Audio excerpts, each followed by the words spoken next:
My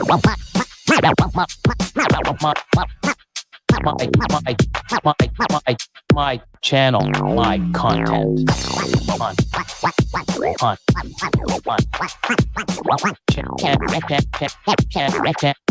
channel, my content. Take it away, Austin. Happy Monday, guys. What is going on? So let's do, where am I here? I'm lost all over today. So I got to do this. Bam. Welcome. Welcome, welcome, welcome. A lot of people already in the house, which is awesome. Thanks, guys.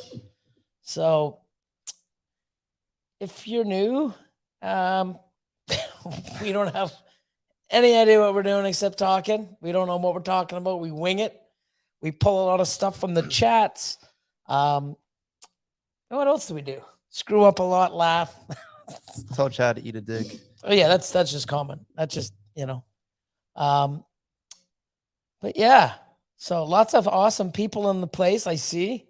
We'll do some shout outs to people and stuff like that. But thanks for popping in. First person I see, Patrick, Dragon Soul Reptiles. Oh, Patrick, this guy. Great guy, great guy. Boom. Oh, no. Oh. Robert Johnson, he's a great guy too. What's up, Robert? But no. Wow, it scrolled so fast. I go to click it. It's like, oh. That's crazy. Where did Patrick go? There he is. Boom. There's Patrick. Oh, no, it's not happening. That's not happening. Yeah. But yeah, a lot of awesome people. And speaking of awesome people, I've never met them yet, but eventually I am, guaranteed. It's pretty cool. Both Angie's from Jar Pythons, as well as Celtic Balls. I just got a notification like about 5 minutes before this went on. They have a, I guess, a podcast. It's called Mom Juice, and the two moms.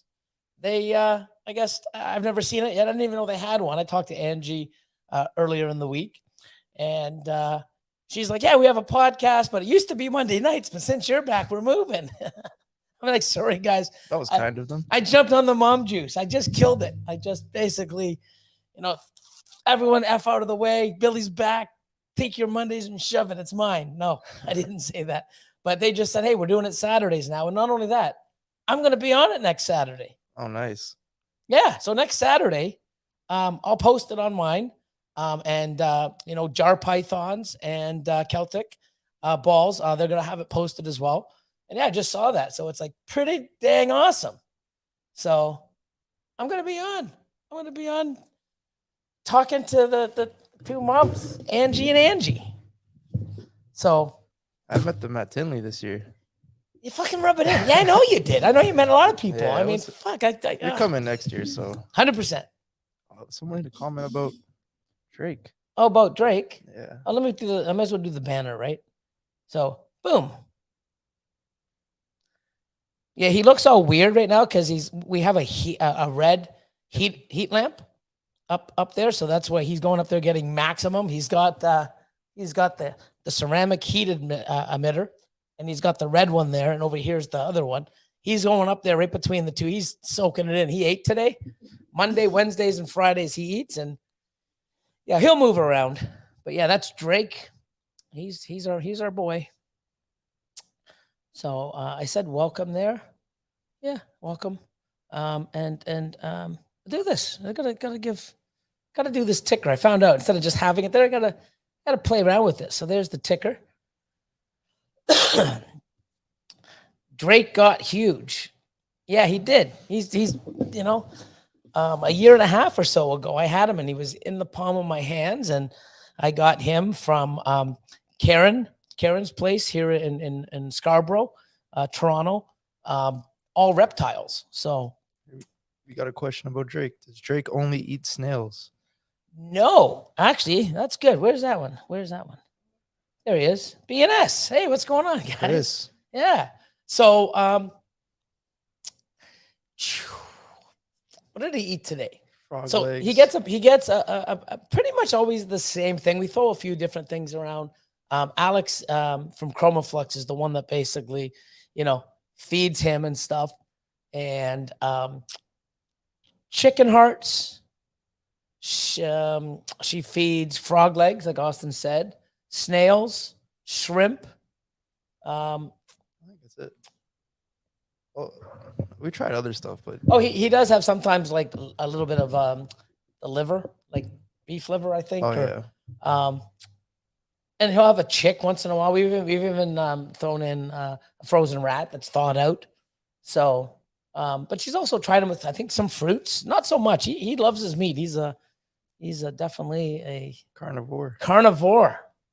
Here, So we got another question here, but not about Drake this time. okay, where is it? And I'll pop it up. Reptifari, it's right there.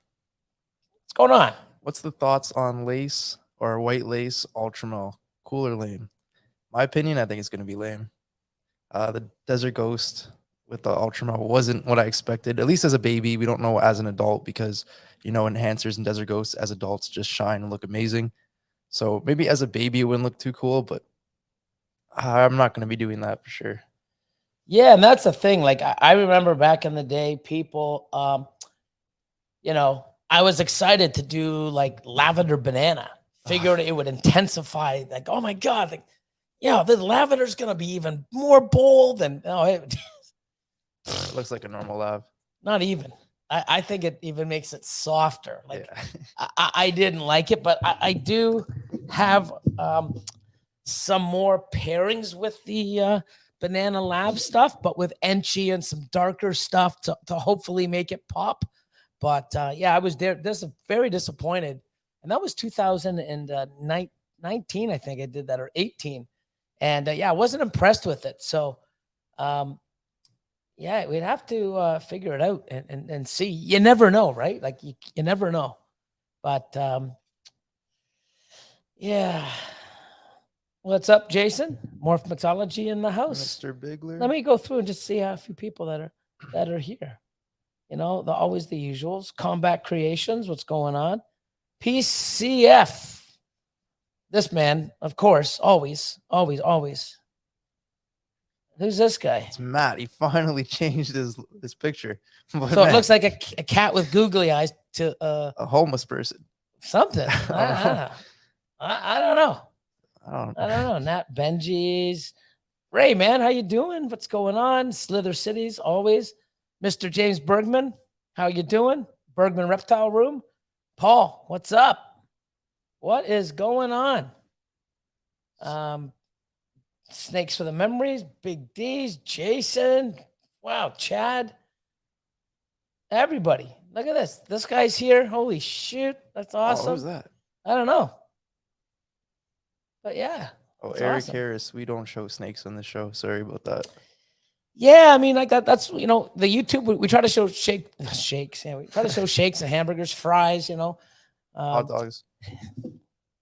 No, we don't show hot dogs. Not on this show, guys. I don't know what you want to do. Chad would be here all Yeah. day. It's like no hot dogs on this show. So, anyways, yeah, we show snakes basically, through our YouTube and our Instagram platforms. Well, this is YouTube, but for this podcast, I mean, other people do that, and we're not. I don't know anyone else that really just goes on and just chats and answers the messages. Like this is almost like the old Instagram lives where people would just go on, hey, I'm just cleaning my thing. I figured I'd turn it on, and they'd read the screen and talk. That's what we're doing. We don't want to show off snakes while we're here. We don't bring on any guests. The odd time we'll call somebody. I mean, I got the phone capability to do that. You just want to hang out for a couple hours, just unwind and, hang out with all you awesome people that support us. And, some people hang out here that don't support us. Fuck, well, it's all good, man. Thank you. No Limit Pythons. It was and is insane. It's still excited. A lot of I had a few people say, "Hey, I don't think it's a freeway clown. It's a asphalt / yellow belly clown, pastel leopard." And it's like, we know it's not because that was the father. We have one of those. It doesn't look anything. That was breeding to the asphalt double het. And I can't believe we hit it, but it's not, because last year or 2 years ago when we hit the pastel leopard yellow belly clown pied. It's like, oh my God, cool. It's a male. Amazing. I was so excited because it's like, wow, man, this is going right into my freeway stuff. I can make freeway combo clown pieds. So sick. And I hit the male. So now I got the proven breeder male, which is everything except the asphalt. And now I got another male that is the asphalt too. So pastel leopard, yellow belly, asphalt, which is a freeway clown pied. Super stoked, super happy. And 3 eggs. I don't know.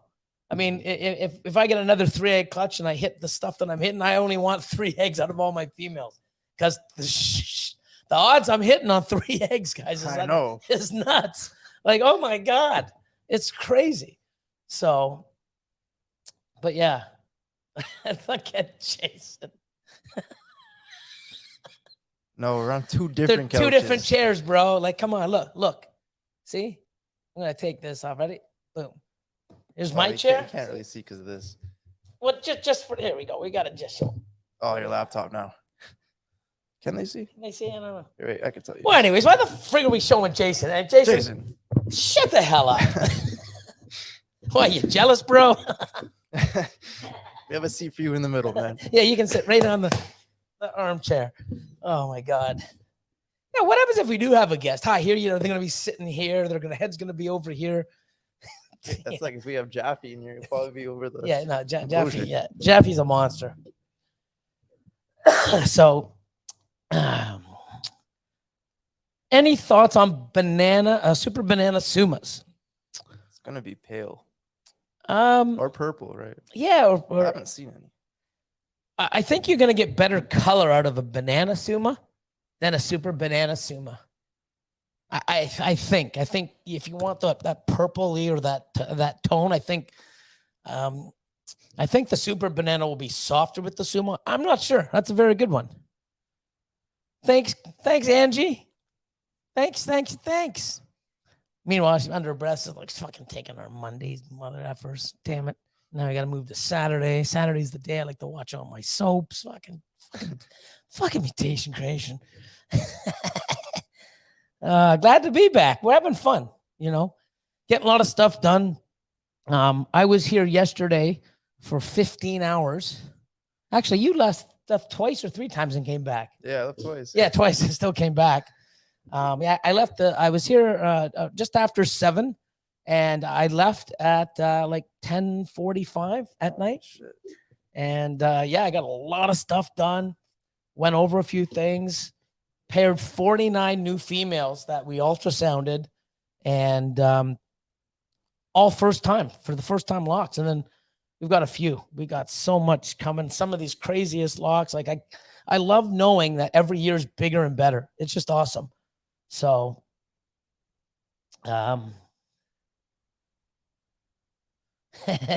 guests don't feel like sitting on the center console. Yeah, that's basically what it is.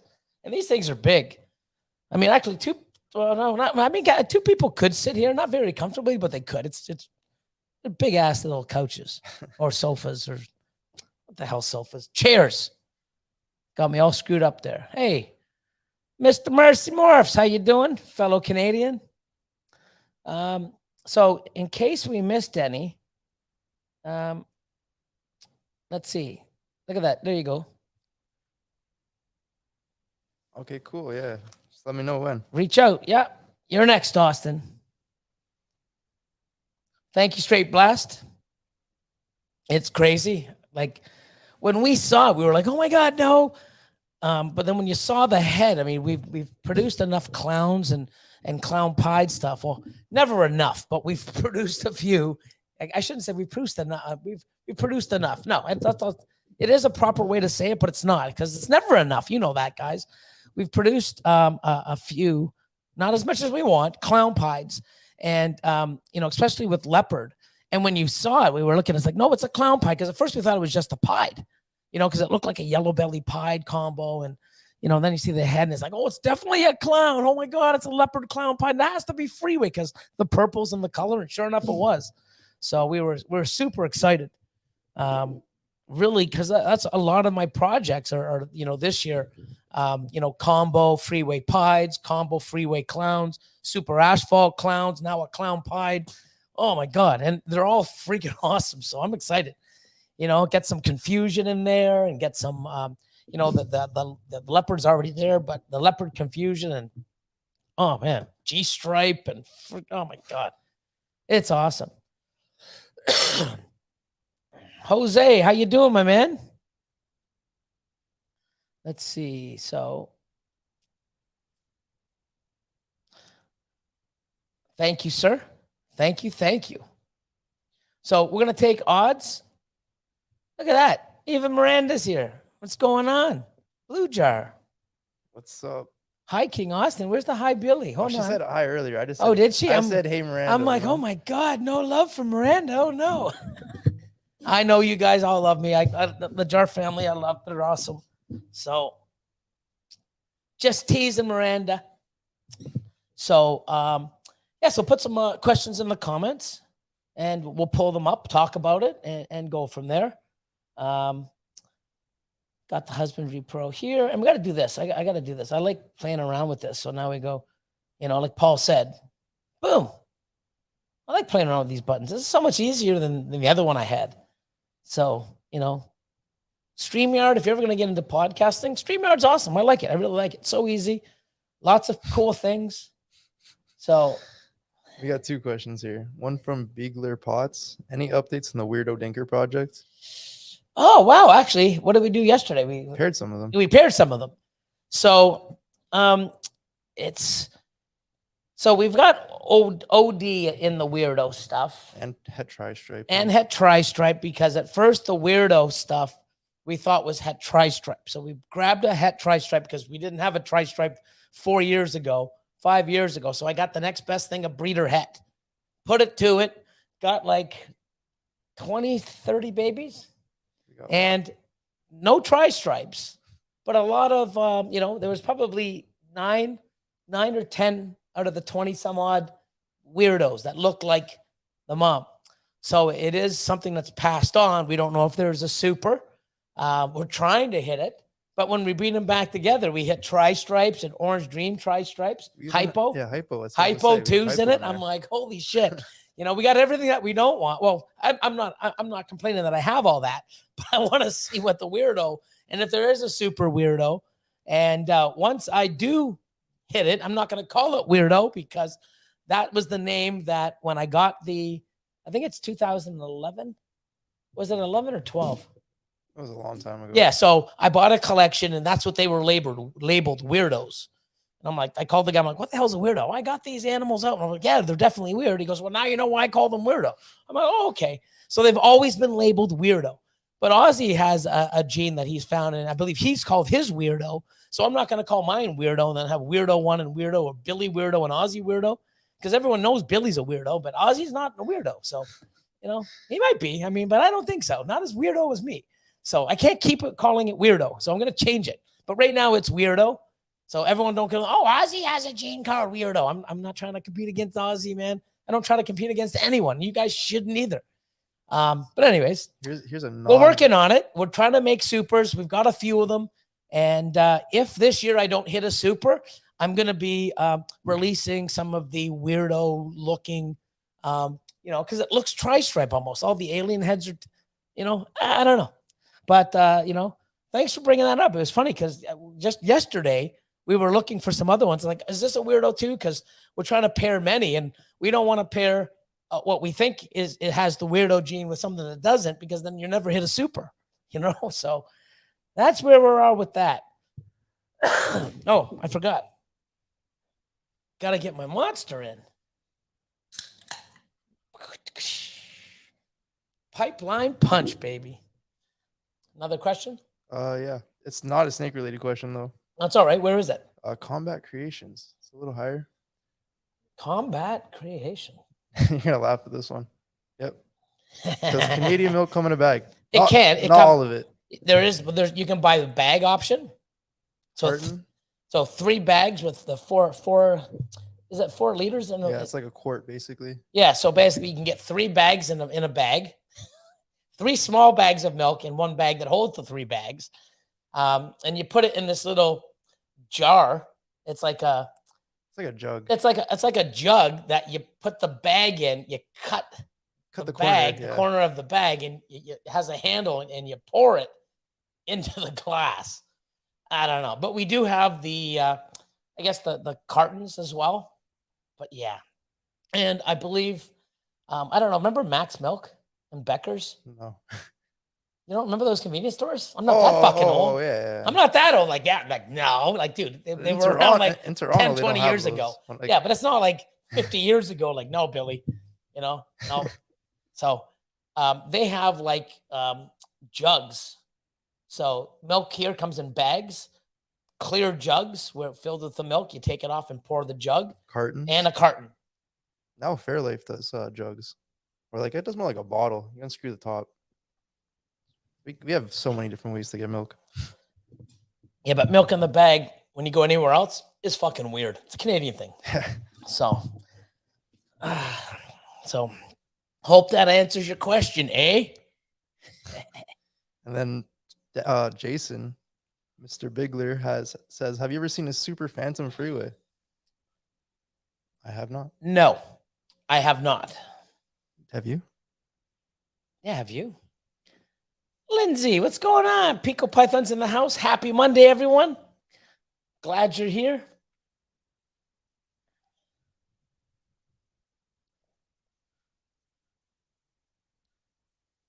Someone's like, look at the size of Drake's tail. Look at this. I might have caused some drama.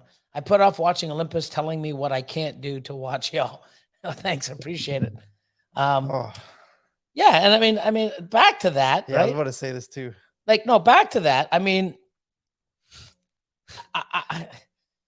I just don't like. My thing is trying to get everybody where they are to hopefully go into where they want to go. You can't do that without hard work. You can't do that without knowledge, patience, money, 1,000 things. I always try to, hey guys, you can do it because fuck, I did it. Austin's doing it. People that put the work and the time and listen to other people's advice and figure out what works for them. They're happy. Their snakes are happy. They see growth. Like there is a little bit of science behind this. Like, you can't just spend shit, not know what you're doing, not put the work in and have it work. Maybe it can, but I'm not going to sit there and put my animals and my money and my time just throwing it out there randomly without some sort of path or goal or direction, with some sort of, help from other people or guidance or what I've learned to make it go where I want. I just don't like people saying, hey, there's no money in this. You can't do that. I've heard that for 25 fucking years. The day I bought my ball pythons to get into breeding, when there was 5 fucking genes, the ball python market is oversaturated.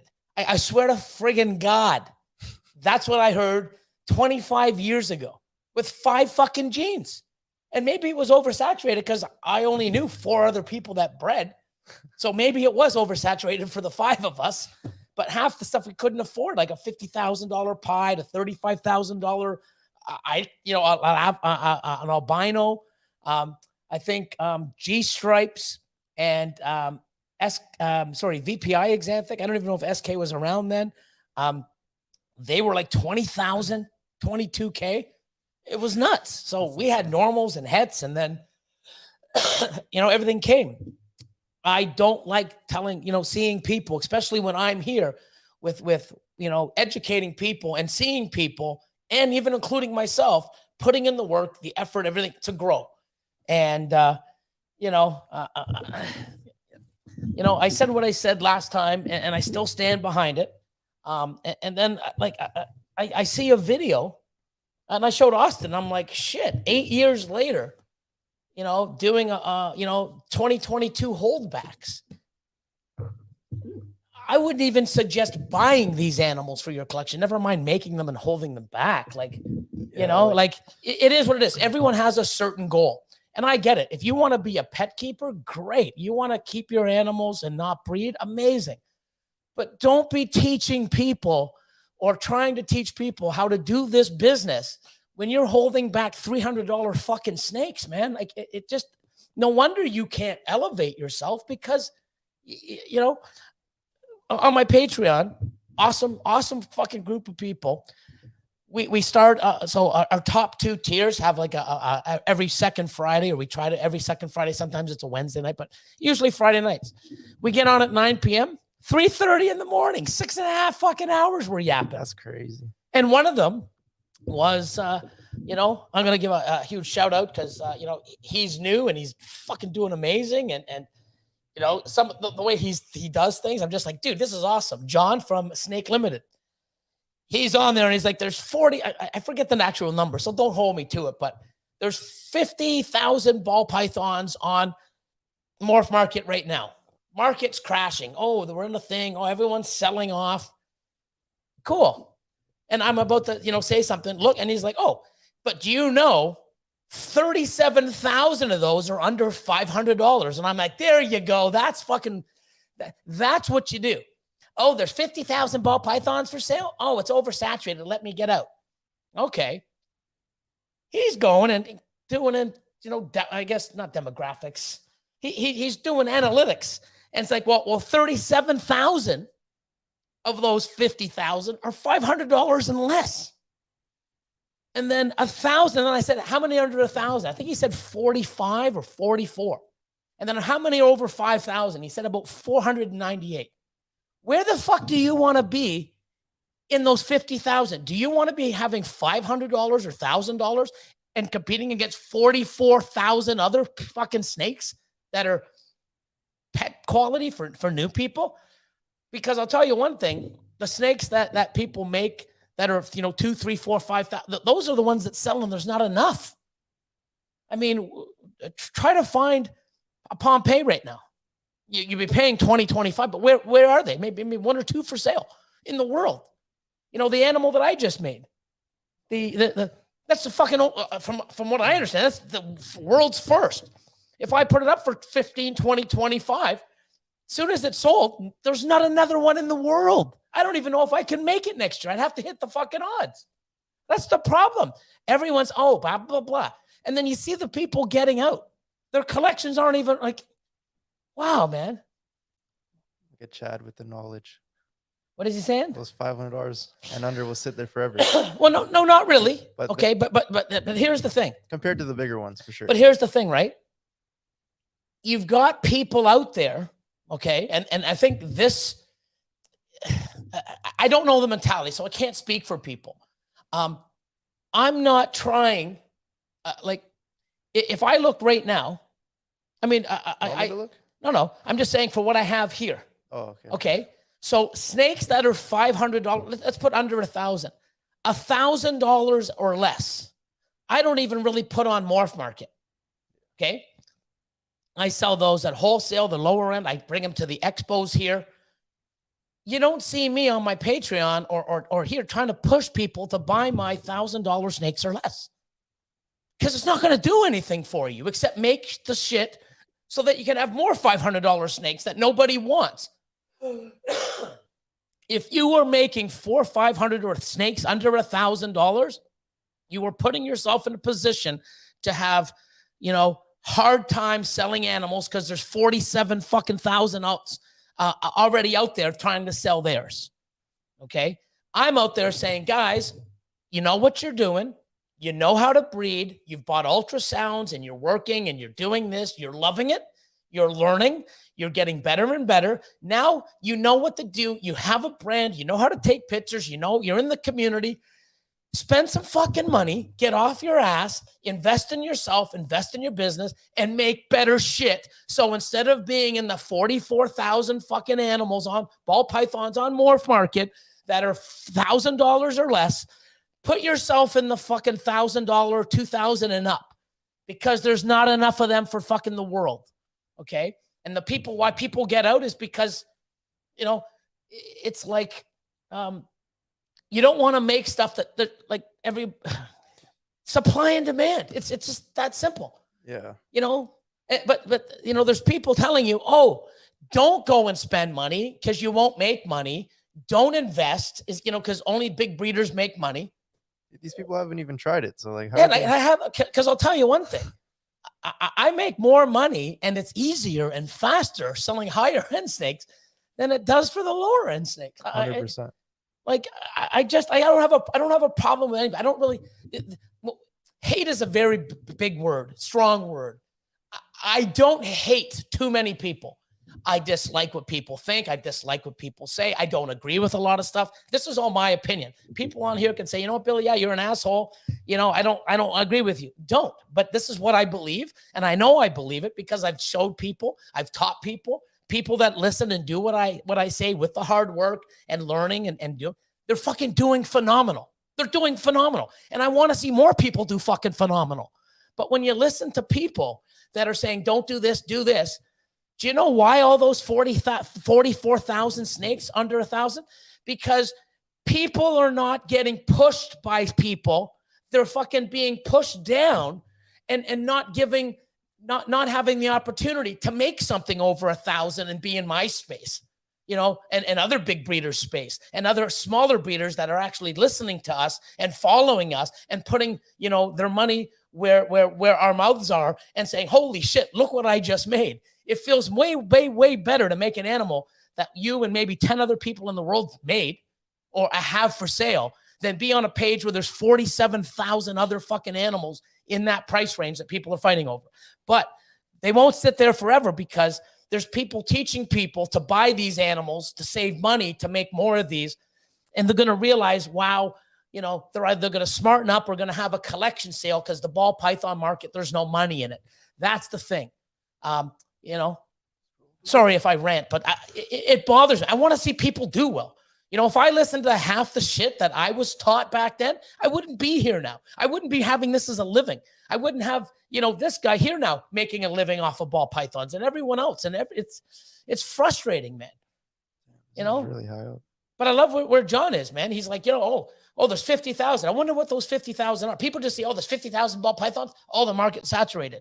No, the market is saturated in ball pythons from 1,000 and under. Yeah, I just did a quick check. There was over 31,000 under 1,000. Above, just over 1,000, I think there was 17,000. And then when you go, or 17,000, and then when I went to over 5,000, there was only 1,000 over. Oh yeah, so yeah, numbers are changing. But you see, do you want to be in the 1,000 animal range? Or even then, that's a lot too much. Really? Okay. Think what you want, you know? So way too high. Did you go way too high? Yeah, I go way lower. Just above the super chat. We'll get the super chat next. Here's Austin. Oh, I went way too high. Never thought I'd hear that coming out of his mouth. Oh, I went way too high. There we go, my man. Pipeline punch is the best. Speaking of that, you scroll. Hold on. I was like, what are you talking about? No, I know. Pipeline, baby.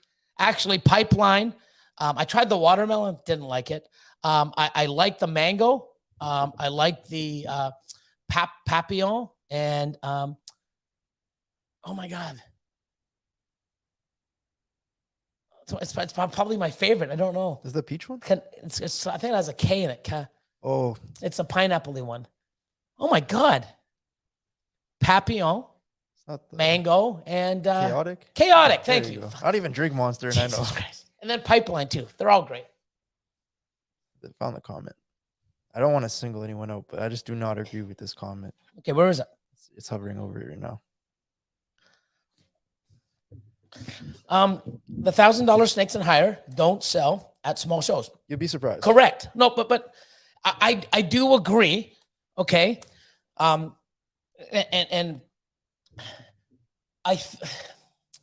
So I myself and other bigger breeders and other people going in, if I'm going to buy a $5,000 snake, $2,000, $3,000, $5,000 and up, I want to deal directly with the breeder. That's why Morph market's around. You can go to people's facilities. You can, you know, go and do what you have to do.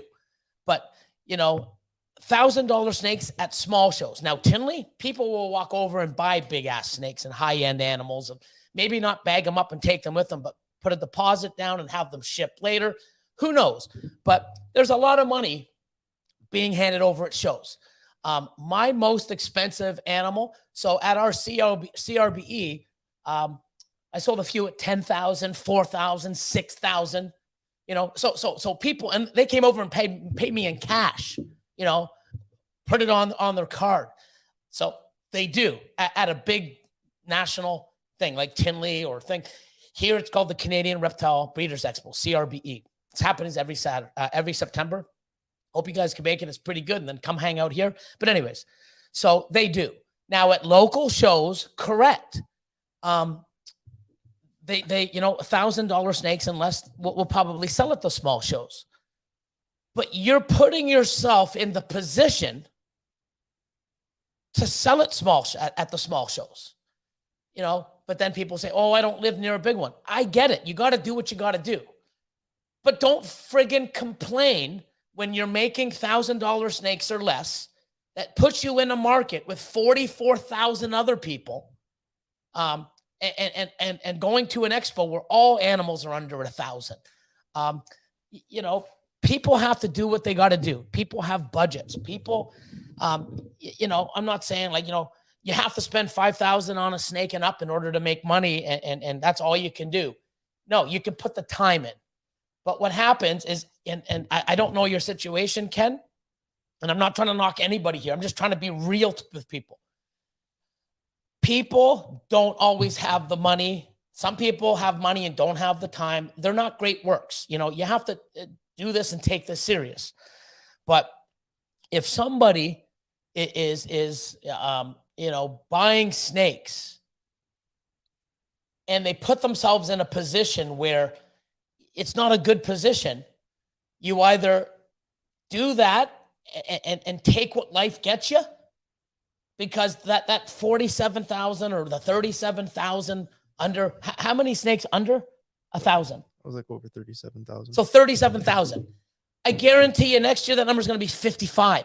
And the year after is going to be 65 or 70. Then it's going to get to 100. Do you really want to keep making these $500,000 snakes?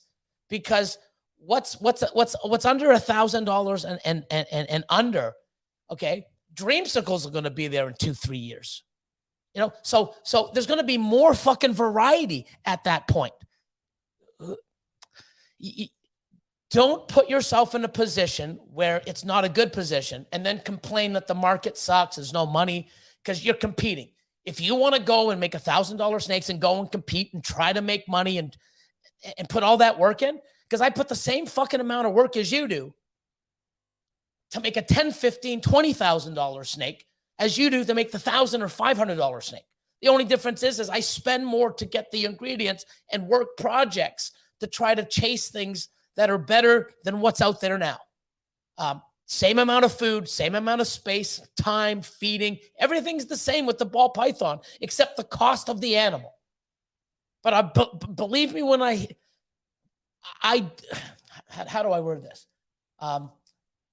Nobody can tell me that selling one $5,000 snake, okay, is not better than selling 10 $500 snakes. The amount of cost, food, time, like the amount of people that you're going to have to deal with, and then, you know, tire kit. It's so much easier to sell a $20,000, $30,000 snake to somebody than 40 or 50 others. But not everybody can put themselves in that position. I get it. Don't complain that you're in that position, because all the numbers, everything's right there. People are telling you, you know, there's $50,000. If you're taking this as a business, you should look at these numbers. Wow, there's 37, or I'm going to use these easy numbers, 40. Wow, there's 40,000 ball pythons under $1,000. Fuck, that's this shit. It's probably going to be more with all the people. Do I really want to get into business and treat this as a business and make more of the stuff that's not selling? Or like, it doesn't make sense. If in your city, okay, there's a downtown core and there's 37 fucking coffee shops. Do you want to open another fucking coffee shop with the 37? Or do you want to go maybe out a little bit out in the suburbs when there's 3 and compete that way? Like think about what you're doing. This is a business. It's not, oh, I bought snakes, make snakes. I mean, you got to wonder why you're making them and who the fuck you're making them for. Like, come on, guys. And I'm not trying to rip everyone apart, but You know, small animals, you know, high-end animals don't really sell at the small shows, you know? You might move 1 or 2, maybe 3 if you're lucky, but Or what you Yeah. do is set yourself up, because I do small shows too. yeah, we do. And you know what I sell? The lower end stuff and stuff like that, and some of the thing is because I'm gonna make that when I don't hit the stuff I'm chasing. But if you put yourself where the best thing you can hit are $1,000 snakes, you're gonna get a bunch of 150, 200, 300, everything in the range. Where is your next level? You don't have one.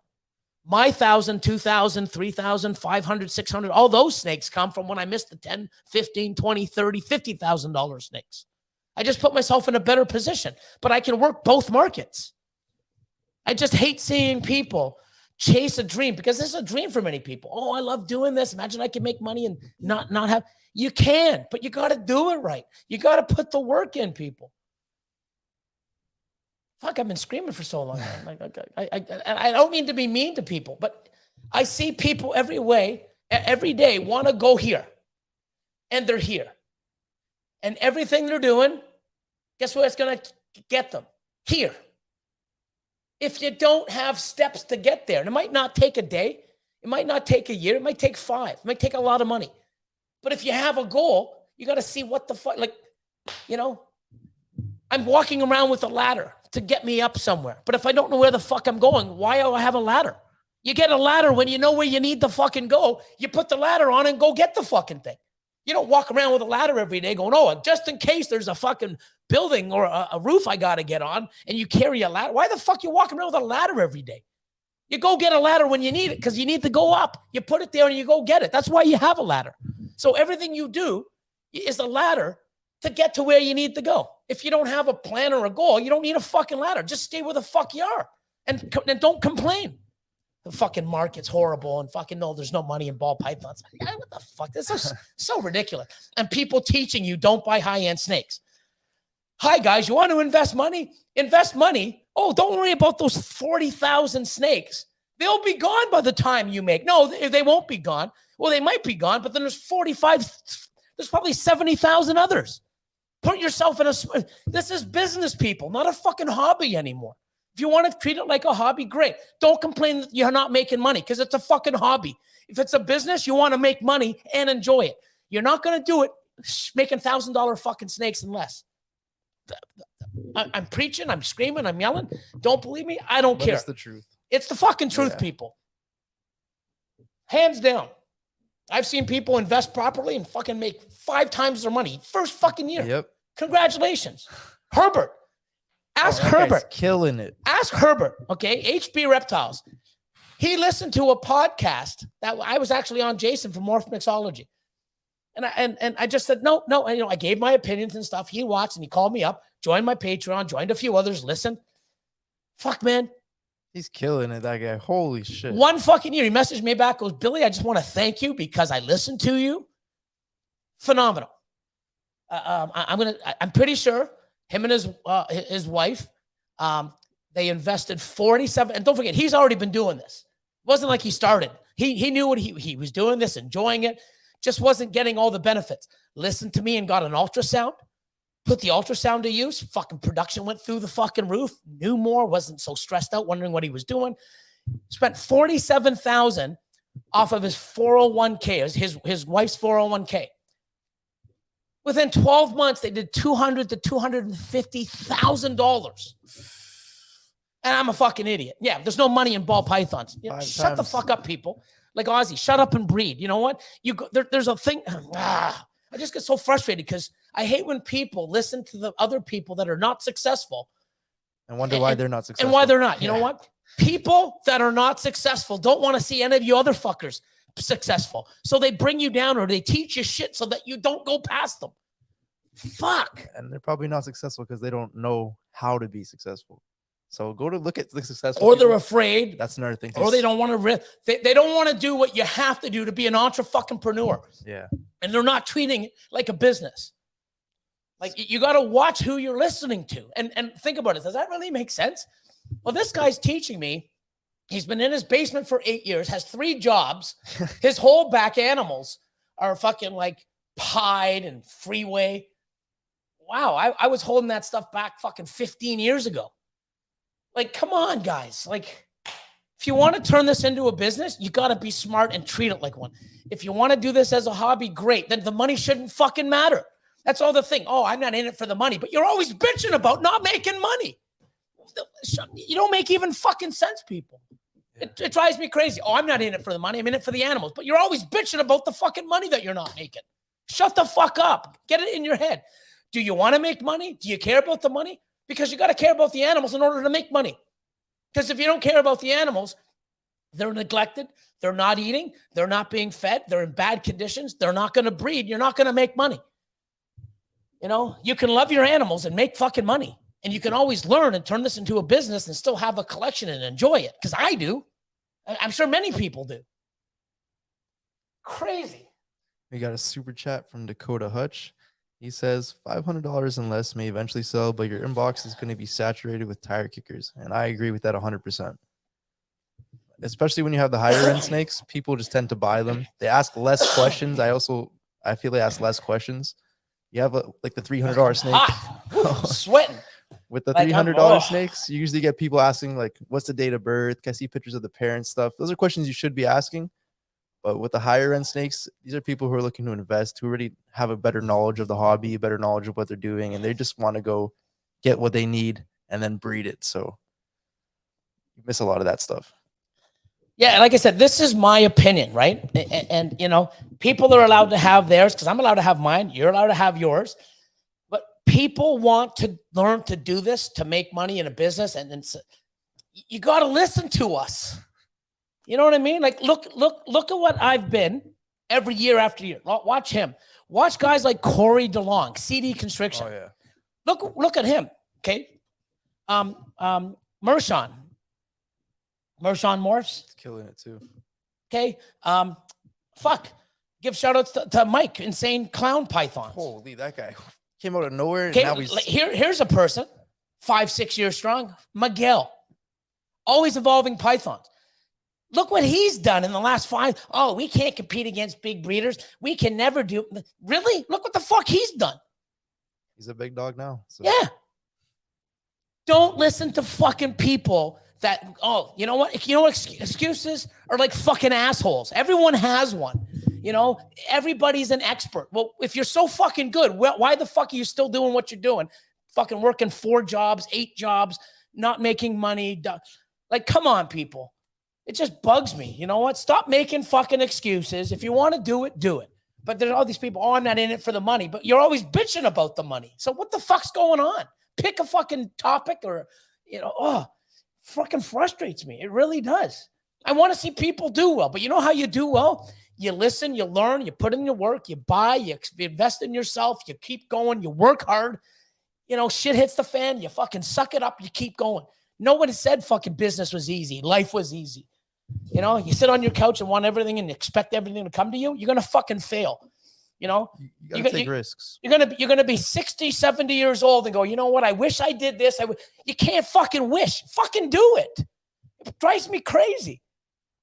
Yeah, without risks, there's no reward. So take the risk. Yeah, but you got to be smart. Calculated risk. So here's the thing, right? 20 years ago, there was no mentorships. There was no Patreon. There was no fucking YouTube videos. There was no fucking social media.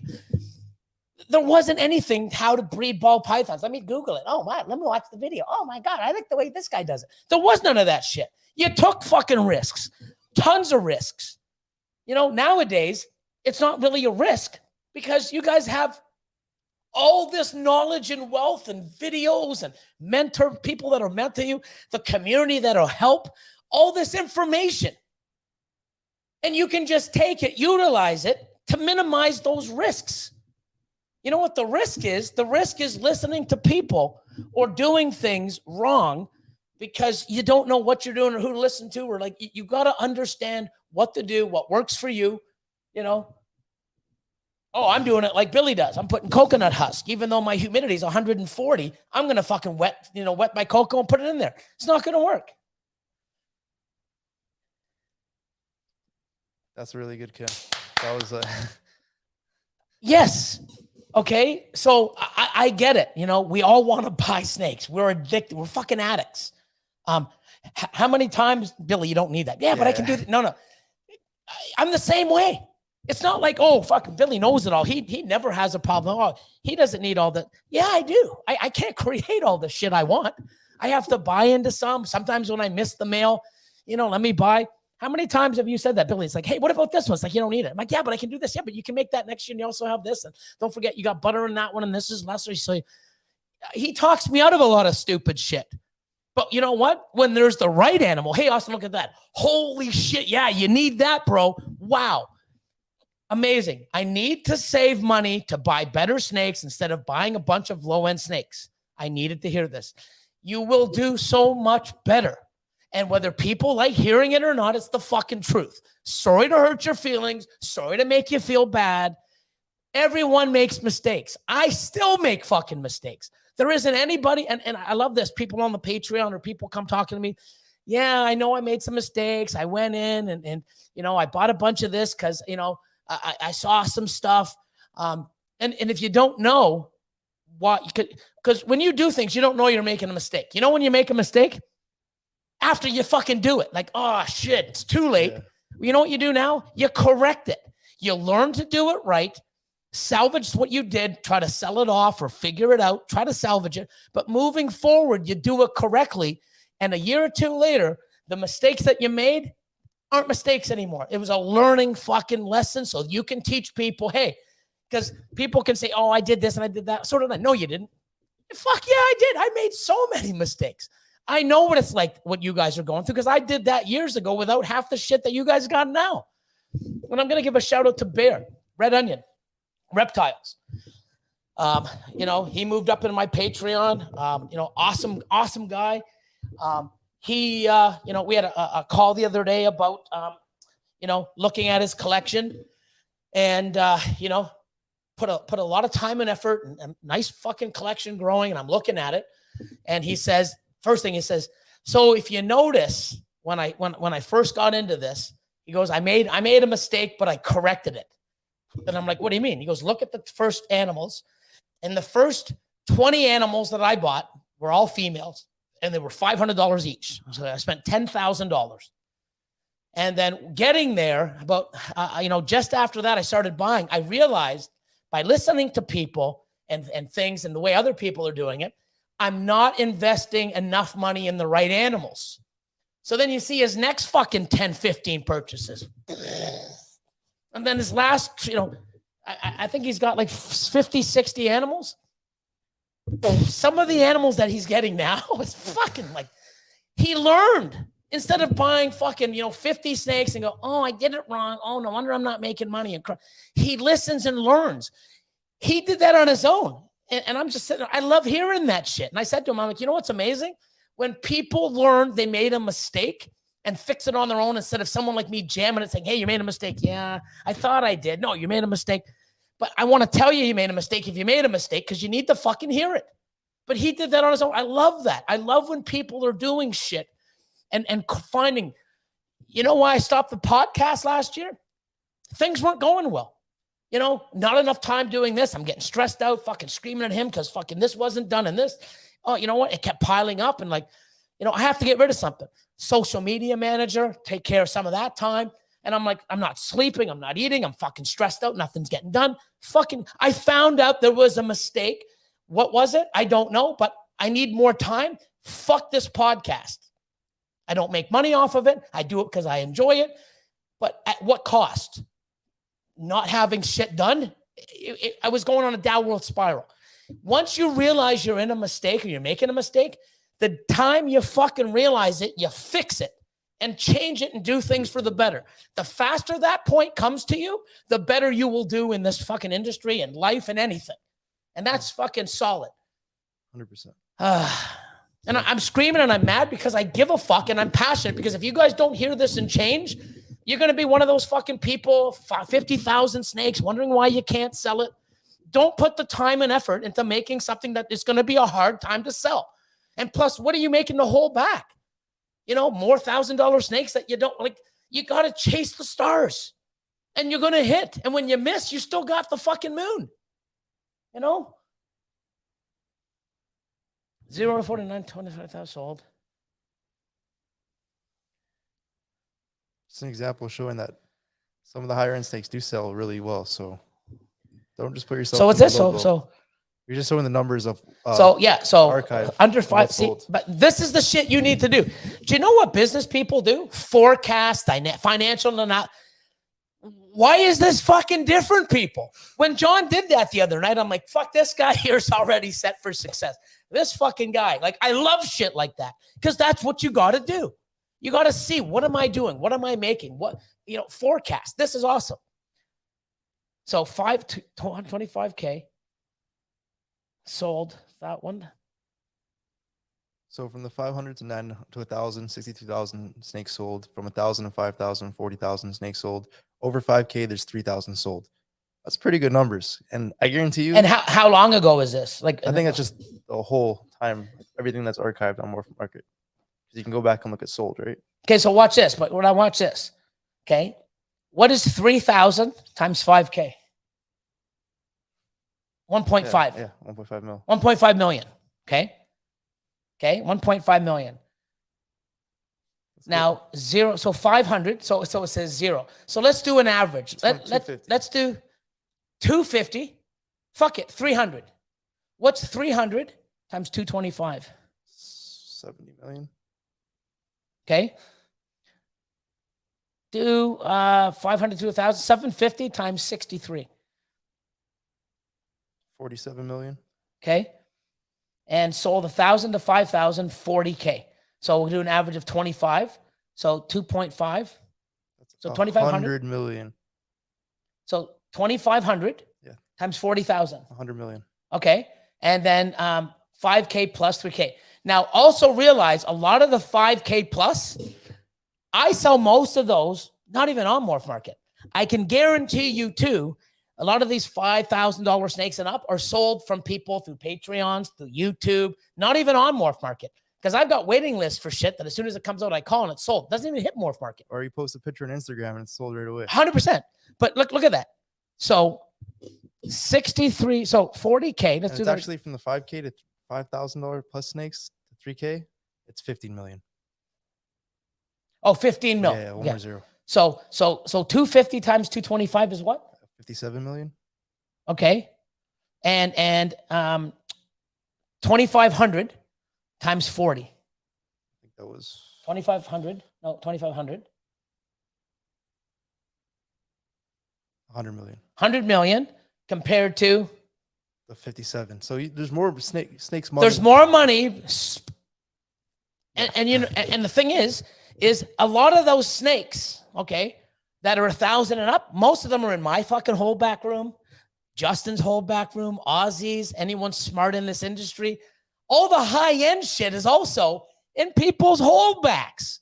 Because I'll tell you one thing, if everyone knew that this industry there was no money in it and we sold everything we made, that fucking number would be 100 times more because we would be selling off all of our fucking holdbacks. Think about that, people. So you're telling me, even at $2,500 on an average time 40, that's $100 million. Yeah, $100 million worth of snakes over 1,000, but you want to fuck around in the little fucking waiting pool with the... Please don't. Numbers don't lie. And I hate being like this, but I'm passionate because I give a fuck because I see people wasting their fucking time and either getting out or people invest money. And some people, what I love is families doing this together. Not only because you got people that, family, kids, jar family. You got mom, you got dad, you got Miranda, sons, daughters, family. Everyone can learn. Everyone's doing different things. Hey, look what I saw. That's one thing that's great about me. Back in the day, we would come in. It's like, did you see this? No, I would not have seen it unless you saw it, or Chris from the Reptile Ward. We communicate. What about this? What about that? What do you think about this pairing? Nah, you know what? Okay, cool. You get to bounce stuff off of people. I don't know where I was going with that, but it's good. But I don't know where I was going. I mean, I'm just heated. But when people are doing things together, it's great because you can help each other. But I hate when people, I know what I was doing, where I was going now. Fucking dementia. I'm getting it, guys. I'll tell you one thing. My channel, my content's going to be great in 2 years. I don't know what the fuck I'm talking. Who are you? What the fuck? help, there's a fucking 911. Like, fucking, it'd be crazy. It'd be pretty fucking awesome. I bet you our ratings will go through the roof. You know, fucking, you know, Joe Rogan will sit in and watch. Man, this guy's fucking talented. Look at this guy. You know, and he'll forget shit and fucking, oh my God, is that a lizard? Oh my God, a lizard. Oh my God, it's going to kill me. Like, it'd be pretty funny. But anyways, there's people that aren't in it as a family. You know, females that their boyfriend or their husband don't get it, but they do it because they you know, their partner loves it, or vice versa.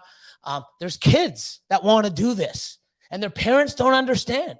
And it's great when, you know, the parents start understanding and go, wow, and start looking into it and go, wow, this is actually really good business, but it's a good hobby. You know, it's good for, you know, mental stimulation. Like Trevor and Nate from Nasty Morphs, you know, Nate, sponge, man. He's learning. He's doing this. He knows how to ultrasound. He knows genetics. It's awesome. And his father's encouraging him. And it's like, here, let's do this. And it's a business. And wow, because you do your due diligence and look, you know. But what happens is if you're borrowing money or you're doing something and 4 years later, your wife's going to go, dude, man, I told you wouldn't do anything. Like, what a waste of time and money. We could have went on the weekends. We didn't do this, but you and your fucking snakes, it's going to cause drama. But you do it right. And it's like, hey, honey, yeah, fuck, yeah, I spend my weekends, but fuck, let's do this. Let's do that. Look at the money we're making. Wow. Vacation. Keep fucking doing more, honey. Can I get involved too? Like, it makes fucking sense, people. Please listen to me and other people. I'm not the only one preaching this shit. Like, wow, it's crazy. No money in ball pythons, but $100 million in snakes over $1,000 to 5,000 have sold. Holy fuck. No money in it. Jesus Christ. Looking at these numbers, I'm like, holy fuck, I'm not doing something right. I need to make more. Wow. Like, all that money and I'm only getting 1% of it. Fuck that. I need to make more. Like, wow, guys. Like, you know, anyways, I'm scrolling through. I don't know what these said. What else is going on? Sorry. Trying to find some more questions. Large March, what's going on? Oh, let me do this. I forgot. I'm getting all excited. Let me change the branding. Go for Coco, baby. Let's do that. Let's do the banner. Let's put this up. And yeah, let's get some more comments. Smash the like button if you haven't already. Thanks, Max. My man, Max. Oh, same idea. Matt, love the new logo, man. Not gonna lie. Oh, it looks amazing. Yeah, Matt showed me that. Matt, oh my God, Max showed me that on. Well, he didn't show it to me. He came on the I think it was 3 weeks ago or so. He came on the live for Patreon. I'm watching, and I'm like, holy fuck, Max, you got a new logo. It's awesome. Yeah, man, it's pretty badass, man. So,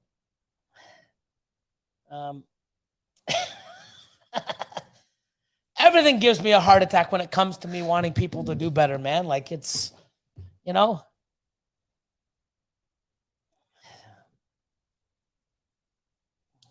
Let's see. Chris Whitley. What's going on? I have to find this. Matt? Go down. Or maybe you missed it. Go back up. Just keep going. It's bods. Exotic reptiles. Jeremy? Just keep going. Oh, no. Did you do a dad joke? No, it was a good joke. Oh, my God. Fucking Jeremy, man. I mean, hold on. You're almost there. A little bit higher. Am I? Yeah, I'll look down. I get a text, and it's one of his fucking jokes all the time. I love it. We send stupid jokes back and forth. Keep going. Holy fuck. How long have I been talking for? Too long. There it is. You turn the volume down and play hip hop in the background. It looks like Billy's doing a pop and lock dance while sitting on a sofa. Fuck. Oh no. Oh, Jeremy. What the fuck? Oh my God. If you turn down the volume and play hip hop in the back. Oh my God. The fucking memes are coming. I can see them now. Oh my God. Jesus. Here's my man John. 6 lightning pines hatchlings made me as much as 70 plus hatchlings. Made me as much as 70 plus. And you know, I'll just ask if you're still in here. I gotta wait because there'll be a delay. Do you mind if I just throw the numbers out there about what you paid and what you made the very first year? You know, roughly. Well, not roughly, but I mean, I know the numbers, but I just, you know, I don't want no one to know. I mean, just as an example, because I love people that are saying, oh, but if you know, no one's going to buy animals from someone that really doesn't know because I'm new. No one's going to buy these high-end animals because they only get bought from big breeders. Sure. Okay. So he bought a 1.1 lightning pied. I believe he paid $8,000 for the pair. Okay. That $8,000 investment turned into $30,000 in hatchlings. 8,000, little bit of time, knowledge, work, effort, feeding, cleaning, pairing. 30,000. Still has the $8,000 pair. Made 30,000. Then I can do that again, hold stuff back if I want, you know, wow, there's lots of money to be made. Not only money, I get to create amazing animals. I get to enjoy and have fun and maybe do this good enough and smart enough that I can do this and do a living off of this. And that's the thing is, the way he did it too, lightning pie to lightning pie, double recessive, it's the same one. But you know what's good now? Be the double recessive. And guess what? That male, that's 1-to-1. You know what he probably did with that male? Because I know he's smart. 1-to-1. You know what he did? What did he do with the other male, Austin? Bred it to make more heads and stuff. To make other females. Yep. So that 30,000 off the $8,000 was with one fucking pairing. If he bred that, other pieds, it's exponentially in your fucking favor. Like, wow. Yeah. You know? My biggest clutch last year, 89,000. One clutch, 9 fucking eggs. 89,000. Do you know how many I did over 50? 14, 15, over 50,000. I had almost 200 clutches last year. Do the math. Fuck, there's no money in ball pythons. Oh my God. Not the way you're fucking doing it. If you want to make money in ball pythons, listen to people like me and people trying to teach you what we do and how we do it. Like you said, you bred it to 3 visual pied females. Or pleds, but pieds. Fucking awesome. Yeah. It's crazy. And then he's going to hold back some of the females, grow them up, breed it back to the male, and get a better male with other genetics like Enchi or something else. And then you keep growing and growing. 10 years later, he's still going to be making $20,000 a year after he's made a fucking $250,000. Like, and then maybe next year he goes and puts some clown females, makes some triple heads, grows those up, and then there's an even bigger project there, right? So, anyways, let me get off stressing out about, you know, people doing shit wrong. I just want to definitely money in the industry. What else can we talk about? Here, good question. Return on investment for both plants is ridiculous with the right animals, the right time, the right odds, and it comes year after year. And you can manipulate your odds with what you're pairing as well. So, Combat Creations, do you have a high overhead with an entire facility and employees? What's your monthly, even the ballpark? $35,000 a month. So yes, it's high. Oh my God. Everyone's sitting down? Well, you should be. Even if you're driving and listening to this, you should be sitting down. Rats. Oh shit. You know, 12 to 15K a month. Rats. Rats is my biggest expense.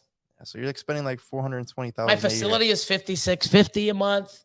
You know, it's almost $6K. You add hydro and the Wi-Fi and the gas and the water. You're looking at $8K a month. Employees and stuff like that. It adds up.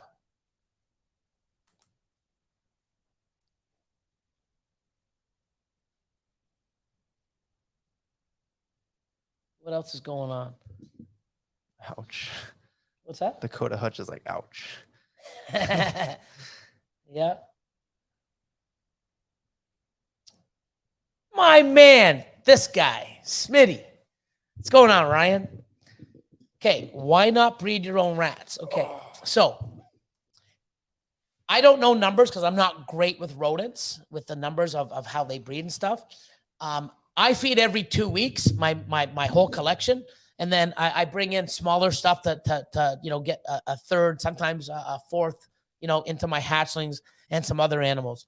I finished that, didn't I? No, I didn't. Good. I finish it now. So all the different sizes, I need about 2,200 rodents every 2 weeks.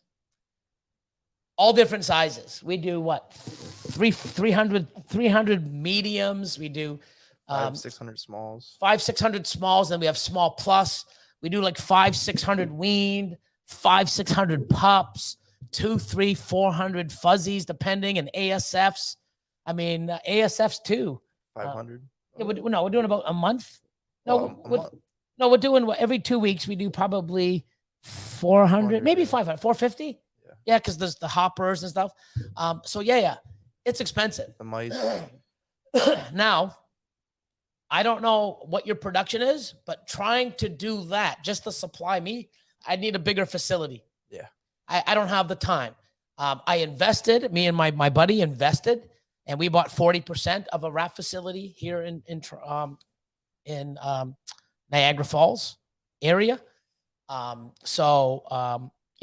But I'm still paying because it's an expense to mutation creation, and I'll make that on the back end.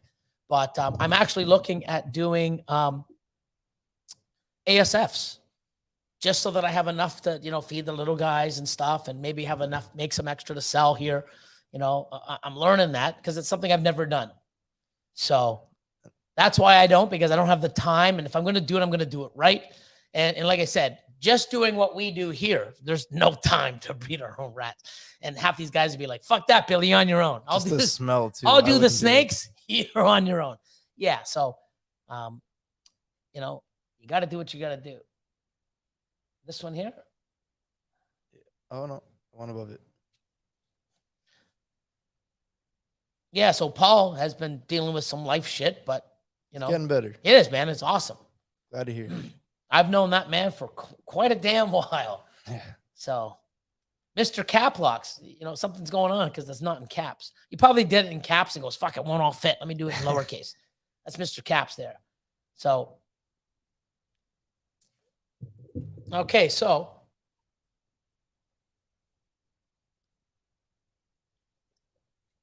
now it's done. So, what people got to realize is everybody would like to do this and take it as a full-time job. One thing, you have to find out where you want to get to.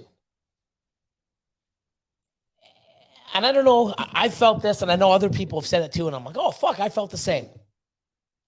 And you have to do this because it's life, right? You have a family, I've had people say, yeah, I went away with the family. Yeah, it cost me like $8,000. You know what I could have bought with $8,000 in snakes that would have made me money instead of just spending it? I get it. I used to say at the time, like, oh, I go away and I come back. I'm like, so good to go away. Then I come back and I'm like, fuck, that fucking $6,000 I could have bought this male or two. Fuck. That's how I think, because that $6,000 that I took out is costing me money and where I'm going and what I can make and produce in my ball python business. So the more you take out, the less you can grow, the less you can hold back. Because if you grow, how's the two best ways to grow? More animals, better animals, which is what you buy or what you hold back. When you start doing that, you keep growing. I have 800 holdback females that will eventually be breeding. They're better genetics than what I'm breeding now. So some people say, I guess they can do it. I'm only going to have a rack and I'm only going to breed 20 females. And the stuff I hold back, I'll replace, and I'm only going to want to breed 20 females. Well, that's going to cap you, okay, in production, but it's going to give you you can have your numbers, okay? So every time, I'm going to do 20 pairings and I'm going to make $10,000 a clutch. That's $200,000. Great. Now what happens is now I get a better animal.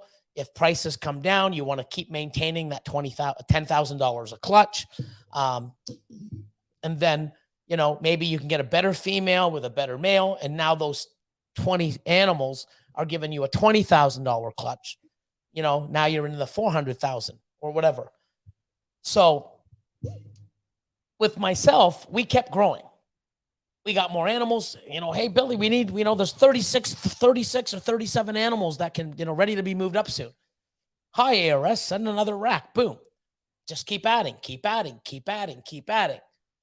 At some point, because I had another income, I had other, I didn't have as much expenses.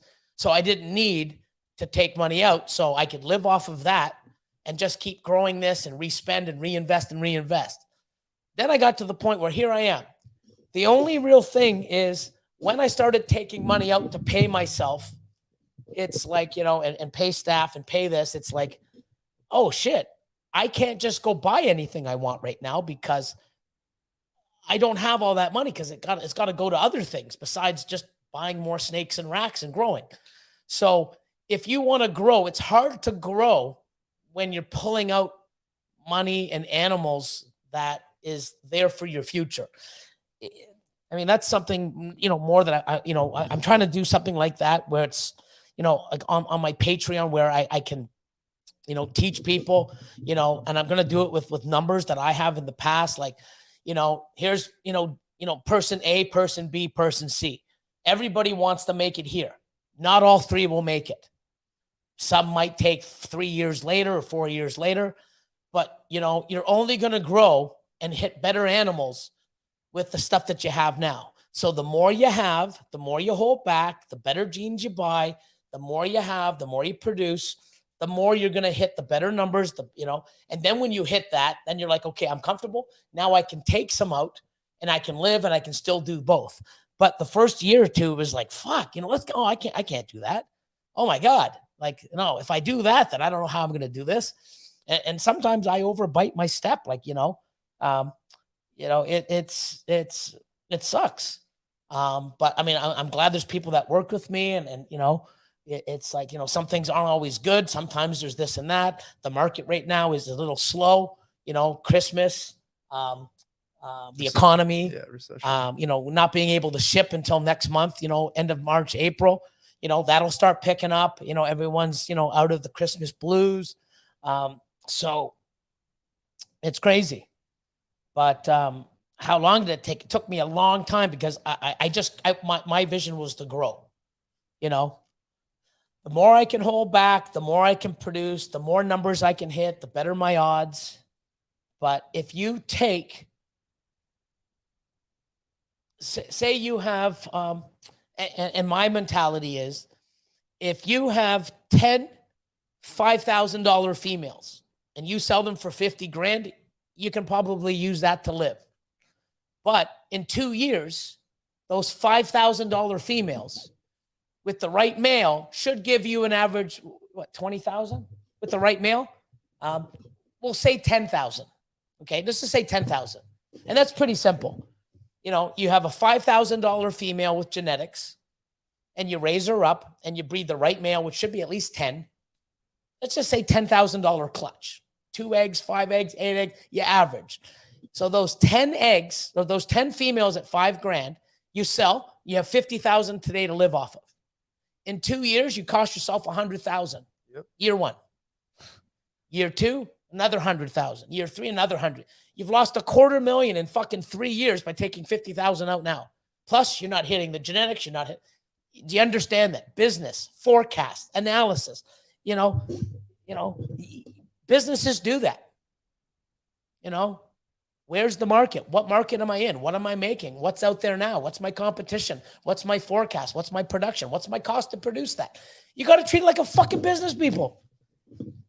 But if you want to grow and get ahead, the less you take out, the longer you do it, the more you're going to be set financially independent and set. 100%. So,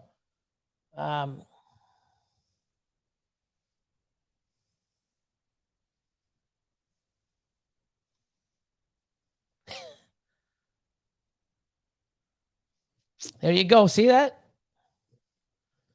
Rebuilt the leachy enclosure, now cleaning up and wishing I had 80K to put back into this again. I'm tired of making low-level snakes. I want to make a couple of 5K snakes, enough of these 2K ones. But there's still a market for that, right? There's still a market for those, except it's bigger. Don't forget, almost everybody here bought it from bought their first snake from a friend, Pet store. first expo. Oh my God. Like I saw people, oh my God, there's expos for these. And then they go there. And then like 3 months later, they're like, yeah, I got 39 snakes now. We all know the deal. That's what fucking happens. But if we didn't have these expos, these pet stores, these small little, many people wouldn't be on here. We wouldn't even know about them, you know? So there has to be a market at every level. The thing is, do you want to get into a market where it's already flooded and there's already tens of thousands of people doing it? Or do you want to be in a market where, you know, there's 1,000 people doing it and you're still going to make the shit that these people are? The difference is you're reaching for the fucking stars, and when you fall, you hit the moon. These guys are chasing the moon and they're still on Earth because they're not hitting it, you know? Their aim's not high enough. 100%. So, holy shit, time's flying. It has been. Yeah. Wow. Let's get on to some other topics. I think it's one of the best shows we've had. We have a lot of viewers in here. Good topics. Yeah, well, I mean, fucking people want to listen to me fucking freak out and have a fucking heart attack. Some people need to hear this. But you know what? Yeah, they do need to hear it, you know? But what other people are doing is they're probably fucking listening. They have it off and Billy's fucking to the hip. I know there's going to be hip hop fucking, oh my God, the memes are crazy. But aim high, miss high. Mr. John Feely. When am I on with you? 2 weeks from now, isn't it? I think it's soon. I think it's March is it March the 1st? No, it's not Wednesday. Let me just check. I think I double booked, but it's only my own, so I can cancel it. Let me see, John, Mr. Feely. No, it's the 4th. Okay, I didn't double book. Oh, no, that's not it. Yeah, it is. March the 4th. Oh, so I'm on Mr. Feely's March the 4th because I got somebody coming on actually for Patreon. So this Thursday, I got Chris Eaton. Nice. Next Wednesday on March the 1st, Bob Vu. Oh, cool. Oh, yeah, Bob, Mr. Cool. Bob Vu. And I'm working on Miguel. And of course, I got a few people, you know. Mr. Will Banks. That's our new series called Access Granted. It was a good one. We had Garrick DeMeyer, our very first one for that series. It's a great guest. Fucking awesome. He was great. Yeah, and you know that's something different that we're not talking about how you got into the ball pythons and it's like how did you get to where to get to where you are? What were your mistakes? How did you learn? What are you having trouble with now? Shit that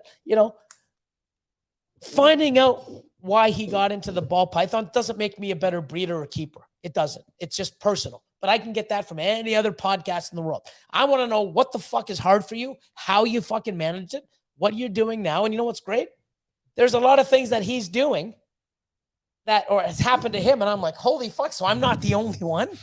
Because you don't go around and go and hey man, like, I'm having an issue with this. And now how do I fix it? Everybody just shows you all the good shit. Big breeders have some issues too. It's not always honky-dory. It's, I've always come on and say, hey, I don't have a good time management. There's so much shit I need to do and I don't have enough time and shit doesn't get done. I'm not the only one. And it's so great to hear that from someone you respect. It's like, what? Yeah. And like you said, like, and some of the stories, like, when he made a mistake and it fucking cost him, like, I'm like, what? Everyone, we're still talking about it. 2 weeks later on our live, like, yeah, can you believe that happened to him? Wow, man. And, but it's just awesome. So now we can, some of the stuff that he told us, it's going to help us be better breeders and fucking keepers and how to take your business to another level. That's what I want. Like when I have Bob on, hey, Bob, how did you get into the ball python? I don't give a fuck. It's not going to help me. How did you get from A to B? What's doing what? When, that's what we need to know, especially for the Patreon. That's what I want. People on Patreon want to turn their hobby into a business or their small business into a bigger business or just, doing it right so that they can, some people I know love their job. They do this and they love ball pythons. They want to keep both. Great. Well, who am I to say, oh, you should get rid of your job and do this full time or don't get it. People get to do what they want. I'm just trying to hear and help them do whatever the fuck they want to do. It was a great example of that? Oh, yeah. I'm not even a breeder and I need to hear this, Billy. That's good, man. And you could even take this stuff and apply it to other businesses too. So like really do your due diligence, make a plan, and aim for the stars. And you can, it's good success, good way for success for any business, really. Oh, Heathen Hatchery. That's the thing, man. Like everybody out there listening, whether you like to hear it or not, I mean, I'm not sitting here doing this like what you do with your life, your collection, like it's not going to affect mine. I don't, I'm not trying to teach people to do this, to do well, because it benefits me in any way. Well, it does, because I get, wow, I get people going, hey, Billy, thanks. I love some of the emails that I get and text messages, even people just off of YouTube. Hey, Billy, I'm a new keeper. I've learned so much from you. Thank you so much. You got me into the hobby. I can only imagine Brian Barczyk back in the day, even today, all the people getting in, snake discovery, all those people, I can even Adam Wickens and what's Reptiliatus? I keep forgetting his name. Dion? Yes. Sorry, brother. But yeah, these people are out there, even Lord of Lion, putting out videos and stuff and getting people to watch. And, it's amazing. And some of the messages I get, like, wow, like even with fucking Herbert. Hey, Billy, just wanted to thank you. We listened to you and blah, blah, blah, because of your rant. We invested 47,000 in, and turned into 200 to 250,000 12 months later. Thank you. Holy fuck. And he didn't stop there, man. He's rolling, dude. Like I'm so happy for the guy. You know what he did? He fucking said, you know what? Let me fucking listen. And he did. And I'm glad he did. What he does from now on, whether he fucking did well or not, is not going to fucking affect me. I'm here screaming at you guys and screaming at you because I hate seeing people lose or listen to people's bad advice and people going, oh, there's no money in this. Not the way you're doing it. And not everyone's going to fucking, succeed. Not everyone's going to do this. But I made a lot of mistakes. Still, I started to pay attention to people. Right. You can either make the mistakes on your own and learn, or learn from other people's mistakes. You're probably going to do both. But the less mistakes you can do on your own to learn from, the better. I still make mistakes, but I like to learn a lot from other people, so I don't make them. So what else? Let me change the branding. What else we got on there? Shout out to ARS, Brian, Jason, Justin. There's so many now. They're growing. I fucking love them. Give them some love. Yeah, you had a question. Okay. Giovanni Alvarado, yellow belly, spot nose, red stripe clown female, or OD desert ghost het clown female? I would personally go with the OD desert ghost het clown female. The double recessive projects is where it's going at in the future. And triple. Yeah. And then the spot nose, yellow belly, red stripe clown, there's been so many produced and a lot of people already bought them up and they're already making better combos. So you're going to be setting yourself back rather than going into a project where a lot of people want to be. Well, plus, you also, okay, so it also depends what male you have to go with that or what you're looking at doing in the future. Yeah. And also what I'd like is what I like to do myself and others. And I say this on my Patreon. I say it off of Patreon. And most people say it too. You don't want to do one male to one female. Never. So if 1 to 3, 1 to 4. So if you're shopping and you want to get into the yellow belly, red stripe clown female, you better have some other females that are het clown, visual clown with other genetics besides yellow belly, spot nose. Get some leopard, enchi, confusion, acid, all types of freeway clowns if there's available, but they're expensive, but they're awesome. But you know what I mean? Get some asphalt, het clown, anything like that. Build those 3, 4 as a base, buy a male, okay? And put them to those females so that you have more odds. If one female doesn't breed, she stops eating for some reason, so she doesn't make it that year, reabsorbs, lays slugs, you got 3 other females and vice versa. Or if you're going to go to the Orange Dream DG het clown, minimum in a male, you need a combo. Well, a clown het DG, minimum. But I would shoot for the double recessive. you know, but depends on your budget. But I would have 2 or 3 females that are DG het clown combos or clown het DG or 2, 3, 4 gene double het DG clowns. You got to build it right. You know, it's not just about buying snakes. It's building the pairings, building the groups, you know. There we go. Groups. Patreon guy here. He knows because he knows what I'm talking about. And you watch what I do. You don't see me and even other people going, yeah, I've got my Desert Ghost Clown Hypo. Yep, I'm breeding it just to this piebald female. No, it's going to fucking as many females that you can breed them to, you know, to make those combos and double and try to, you know, it's amazing. But see? I'm going to be right back. Sure. Keys, what's going on, man? What's good, Austin and Billy? Everything's great. I'm just screaming at people to try to do, you know, I want people to do well, you know, but that's only if you want to turn it into a business. If you want to keep it as a hobby, nothing wrong with that, you know, but you should still know how to invest and how to do things. But shout out Acid. There you go. Acid Clowns. Woo. Jason from Basement. Mr. Tag Reptiles. How are you? Oh, next level. Next level. Let me just say, you're welcome. You're very welcome. I need bigger earphones, man. These things crush my big ass ears. Actually, they're not that big, but well, they are when I do that. But yeah, they don't fit, and it feels like, you know, my earlobe's going numb. But then I'm always fidgety, and my ADHD, my OCD, my mild Tourette's, like, fuck. I'm something, I'm telling you. Let's see. Water break. Actually, it's not a water break.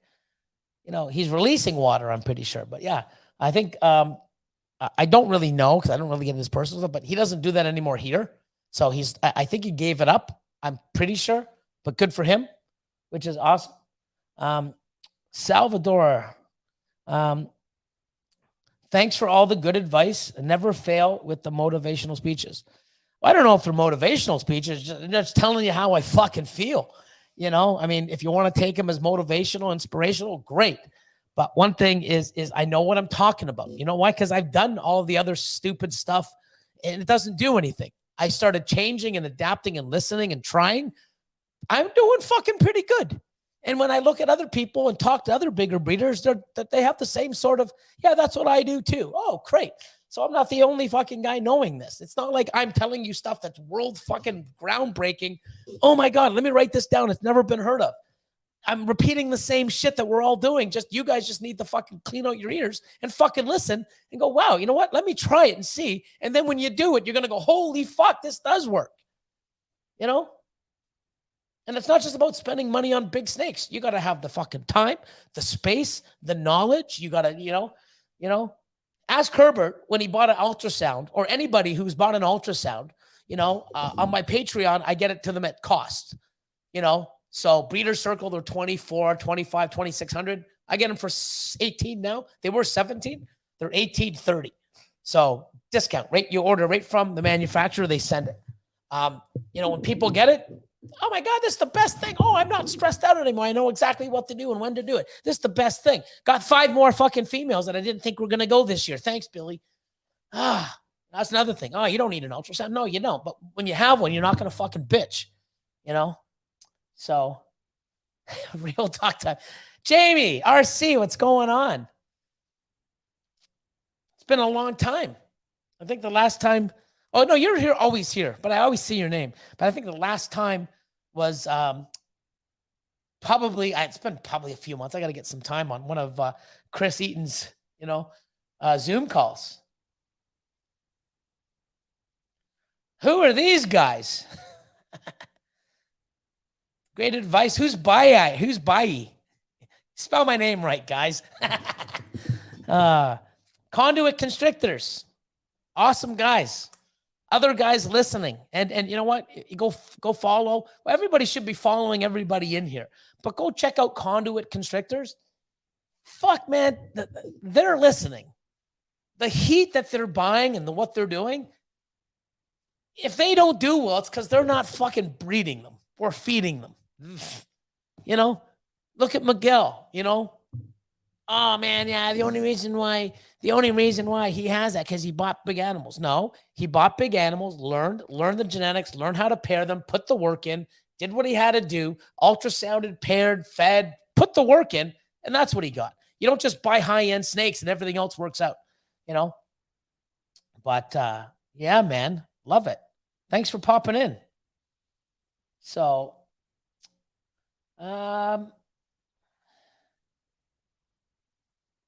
Jeremy, there you fucking go. There's just so, like, you know what? There's so many things that we all need to shake our head and stop doing, and more things to do. People need to stop comparing themselves to others in the hobby. Everyone's on their own paths at different points.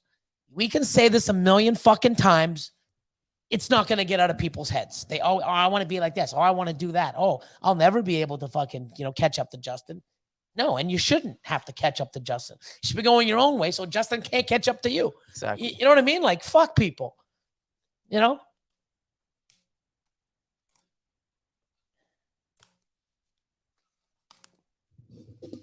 I've had a few, but not in snakes. Oh my God. Very bad. I had to. I was young once, I was a player back in the day, So I do not. Austin really likes it. There's a few people up here in Canada with it. Austin really likes it. No idea, I don't have any though, so. Not yet. There you go, Jason. Conduit's got some heat. Yeah. They got some really fucking amazing animals for me, and they're putting in the work and they're doing their thing and they're investing in their time and they're learning and they got their own fucking rat facility now going. Like, you get what you put in.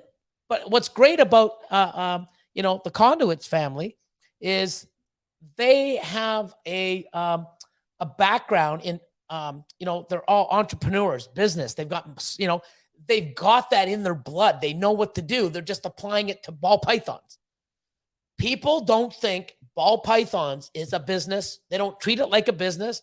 It never becomes a business. Oh, my hobby. How many fucking people out there?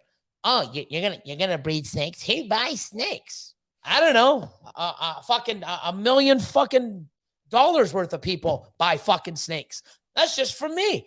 I don't know about everybody else, but apparently, just 1,000 to 5,000, there's fucking $100 million worth of snakes being bought. Who buys them? I don't know. But people are buying them. And I've been doing this for 20 fucking years and they're going to keep buying them. But, that's just on Morph Market once again, guys. Oh yeah. I mean, that's more like, that's not sales. That's not shows. That's not walk-ins. That's not YouTube. I'm telling you, this is a fucking $1 billion industry, people. Billions. Reptiles. Billions. For those of you who haven't been to Tinley, holy shit, I've seen a lot of money pass hands there. Tinley? Like, yeah. Tinley? Go to fucking Europe and fucking ham. There too. I bet Daytona, all those big shows, right? Jesus Christ, people. My God. You're just going off Morph Market numbers. My God. Crazy. Yeah. There we go, Jacob, my man. Boom. I was sad when he left my Patreon. Oh. Yeah, but Jacob, yeah, I mean, we talked a bit. He was on it and but he also came on when I first started. But I hope some of the advice and stuff that I taught or you sponged from me and even from people from today, hopefully they learned. But I love this. I made $50K in my second year with only 4 clutches. I guarantee you, bro, you didn't have $400 snakes to make that. What did he do? Invested in himself, invested in awesome animals. I fucking love this. And you know what? The more people that do this, Jacob, look at that. Bam. I know you did, bro. I'm just fucking with you, and I think you even messaged me. And I mean, that's what's cool about Patreon. I'm not sticking you in there. Like, oh, no, I won't talk to you if you don't. Oh, if you don't on my Patreon, fuck you. No, it's not it. Some people, especially in the last, say, 6 months, like 6 months ago, hey, man, got laid off, especially with COVID. But a lot of people got off and came back on, which is great. People get to use discounts. There's a lot of cool shit, but I know you did, but I don't care because if I gave you anything, of advice that help you make that, 50K or something moving forward, that's the whole point of it. You know, Patreon isn't for me, it's for you guys. I make a lot more money, a lot easier, way more beating ball pythons than putting all this time in. Like right now, I'm doing 4, 5, 6, 7 lives a month on my Patreon, and most of them are 2 hours. But the ones on Friday, man, they're 4, 5, 6 hours, man. My top 2 tiers, man. It's like we don't want to get off. It's just fucking all the shit we talk about, but it's great. But no, man, I'm glad you're doing well, man. And I hope I gave you some sort of knowledge or something to help you do that, or a motivation or whatever. I don't care. I want people to do well. Bam. Stefan Daigle. Who's that guy? Stefan.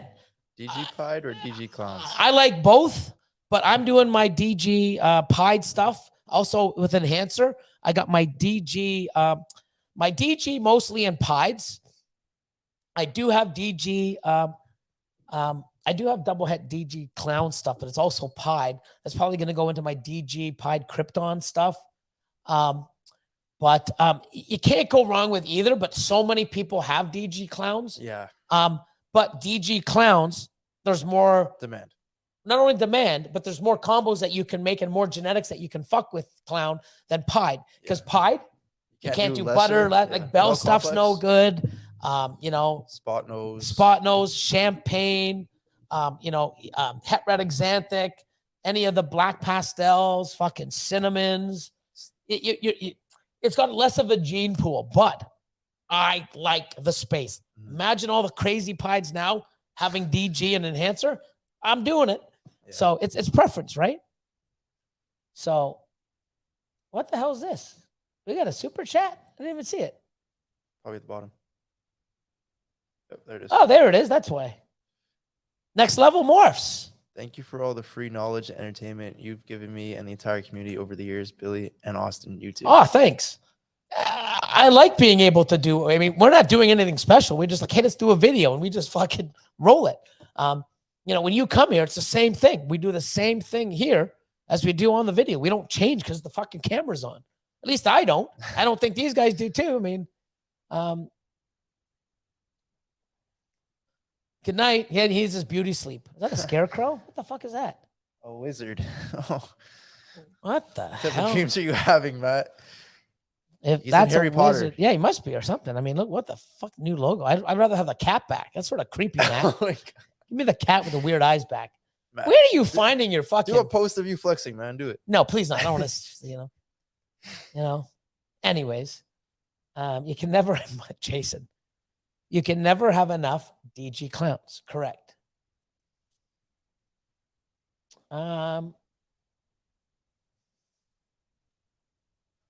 Yeah, here. Actually, I agree with this comment right here. DG Clown himself will be overproduced next couple of years. Serp wax. Oh my God. Serp works. Serp works. Yeah, like I'm like Serp wax. If I said surf wax, it makes sense. What the fuck, Serp wax? Surf wax would have made sense. Serp wax, I don't know. I don't want to know what Serp wax is. Let's ask Chad. Chad, I'm just joking. Anyways, Serp works. A lot of things will be. Yeah. But guess what? Oh, I don't want to get into DG Clown because it's going to be. When it's cheap, everyone's gonna have it. Yeah, it's but gonna be a good thing because everyone can afford it. Yeah, but the funny thing is I've heard that about Dreamsicle. Yep. 7 years ago, 5 years ago. Oh, everyone's gonna get into it. Yeah, they are. And then more combos. Now, if you're setting yourself up to only make DG Clowns, that's your best. You're doing it wrong, and that's why, I'm doing something on Patreon where you set yourself up to shoot for the stars. When you miss, your shitty animals, your DG Clowns. Yeah. When you set yourself up where the stars are the DG Clown and you miss, you got stuff that nobody wants or everybody has enough of. There's a method to the madness, people. Pompeii's. You've seen what, 3 to 5 and different combos coming out now? 5 years, there'll be fucking 100 of them. That's how everything is. Right? Look at Lightning Pieds. Lightning Pieds 10 years ago. Oh, they're 10 to 15,000. Now they're $3,000 and they're flying out the window. When they're $1,000, we're not gonna be able to hold them because everyone who can't afford the $3,000 snakes who could afford the 1,000 are all going to eat them all up. So, but if you're sitting there making lightning pies in 3 to 5 years at $1,000, don't make better lightning pies. And when you miss, you sell those ones off. Yeah. There's a method to the madness. I'm actually trying. I tried to do it before. I had actually, I believe I had Angie from Jar Pythons. I had another person, and Sean from LHT Reptiles. I'm actually trying to do sort of like a course. I want to link it to Patreon, but something where like, listen, this is how you breed. This is how you follicle size. I'm going to bring different people. I want to teach everybody from A to B how to buy snakes, how to breed them, how to feed them in different ways and different options. And this is how you breed. This is what you look for. This is when you do it. This is how long you do it, and video and stuff. So people in 5 years can come on, watch this tutorial. You know, here's, breeding. There's going to be like 5 sections to the breeding. Each section is going to have 3 or 4, videos, and well as, like something like a teaching platform. And then after every segment, you have to, pass a little quiz, and then you can watch the next one. I mean, this doesn't change. And if anything changes, we can add it, but there's the way you're doing things works for everybody. People just need to sit and watch and not be pulled all over. And I don't know. I mean, so many things I want to do, but I don't know. Method to the madness tag. there's definitely a formula you guys have to follow. Yep. Pompeys are much harder to hit if you don't have the right stuff. It's like a 4-gene clown. If I have a 4-gene clown with 4-gene clown is a fucking Pompeii. Yeah. Fuck, it's a 4-gene clown. So if I had a 3-gene and that, so even if I had a Pompeii, but if I didn't have a Pompeii, I had everything but 1 gene, and I had 4 or 5 other females with all the other genes, I'm gonna have a better chance to hit it. But I don't want to hit a Pompeii. I want to hit fucking better. And then when I miss, hit the Pompeii. But, let's see.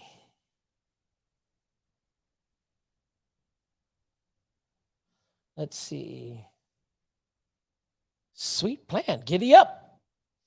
DG Exanthics and Exanthic Clowns where I'm going. Awesome. So it is pretty awesome. Well, if you guys breed a Pompeii to a clown, it's the same as doing a double recessive project, 1 in 16. So it's actually not too hard to hit. Same as the odds of the double het to a double het. So. And you can even hit it with hets. Yeah, you can. If you have a het clown, it's going to be 1 in 32. So. Right, like you can even chase it. I mean, yeah. I've hit. I would say I have hit probably 20 animals with not even more, but at least 20 animals with odds over 1 in 100. Oh, easily, way more. I maybe think way more. At least 20. Yeah. So.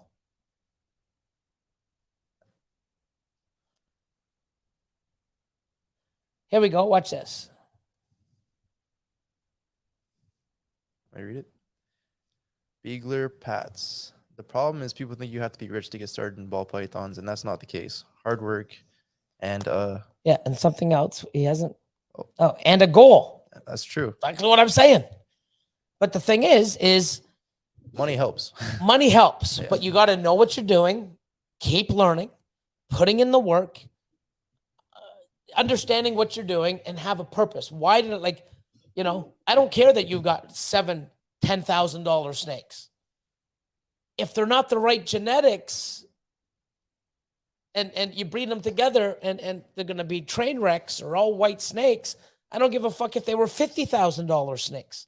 If you don't have a plan and know what you're doing, the money ain't going to help. Oh, you can go up a bit. Someone just popped in. Wow. Oh, damn it. Yeah, the banana inside of it would definitely make it look cool. Wow. I'd love to see the ultra version for sure. Wow. Look at Will's hella heat popping out the news.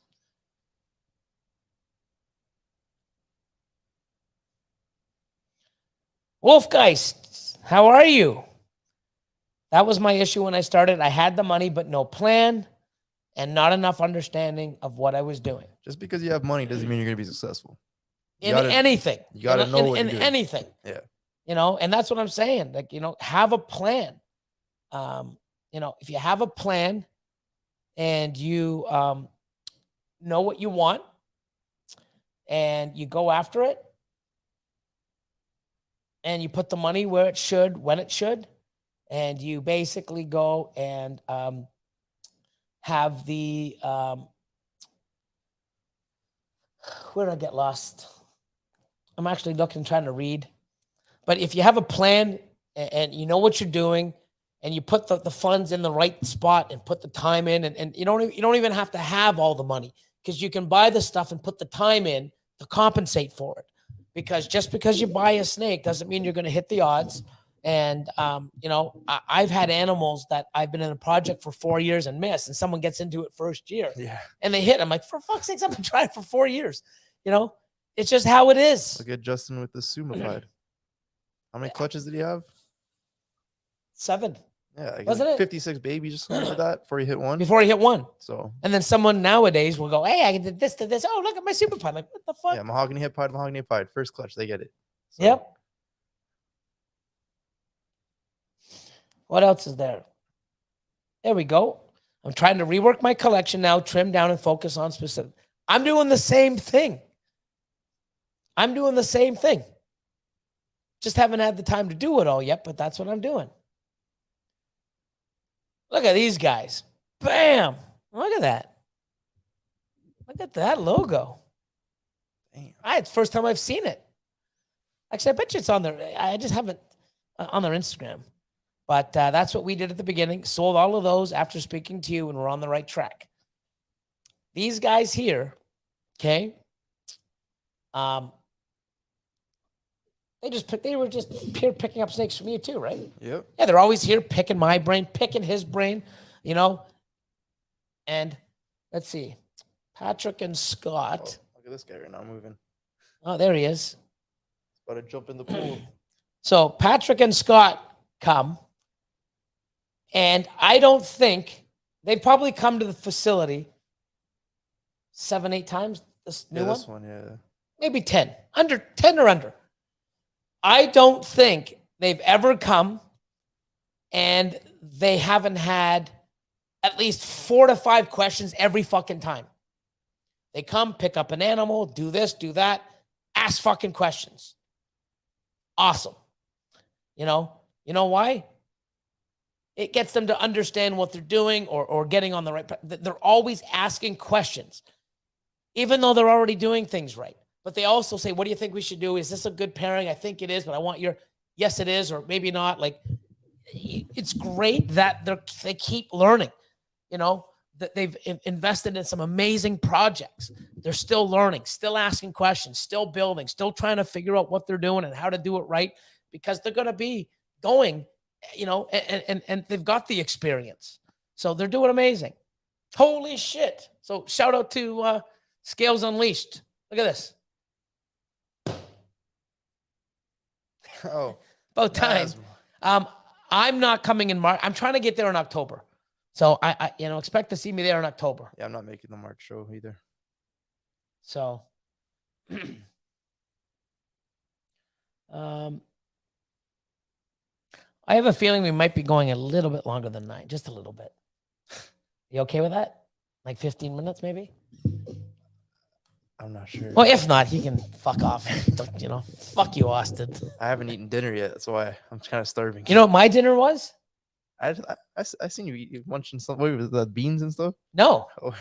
A bowl of fucking Apple Jacks. Oh, that's what I had. Nutritious. That's what I just had before the show at 6:30 for my lunch. I mean, for my dinner. Fucking Apple Jacks. Woo! So, here we go. So, we got I just did a pairing last night too. It was. So- oh yeah, I can search up them. Yeah, so I've got lavender. So I got a few. I got a few. One with yours as well. I've got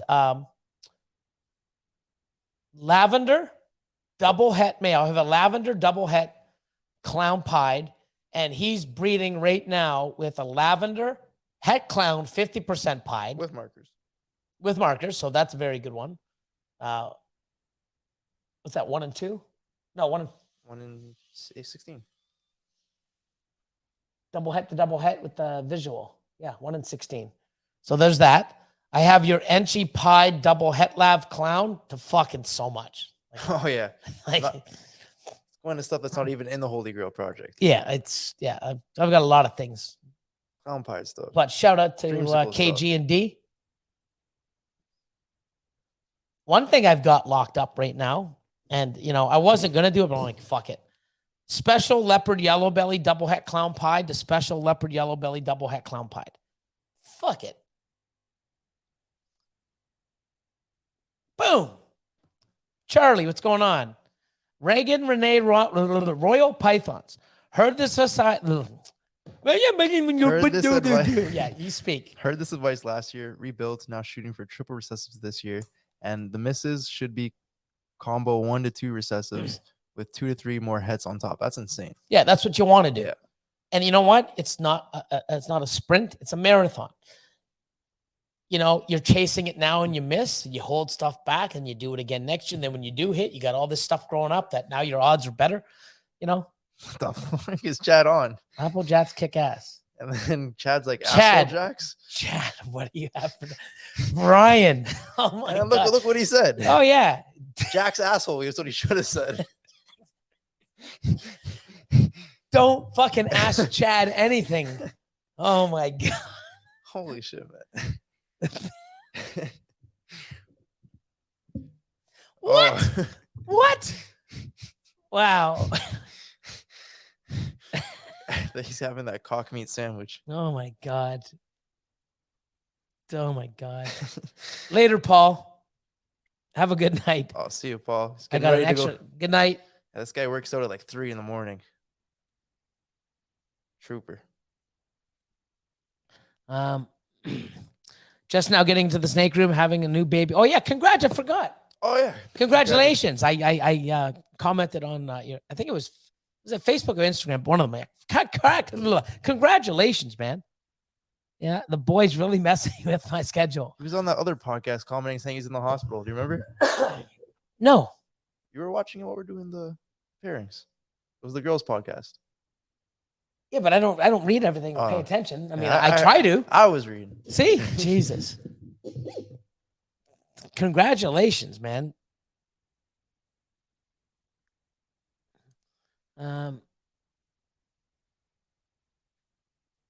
Good night, Python. Genetic adventure.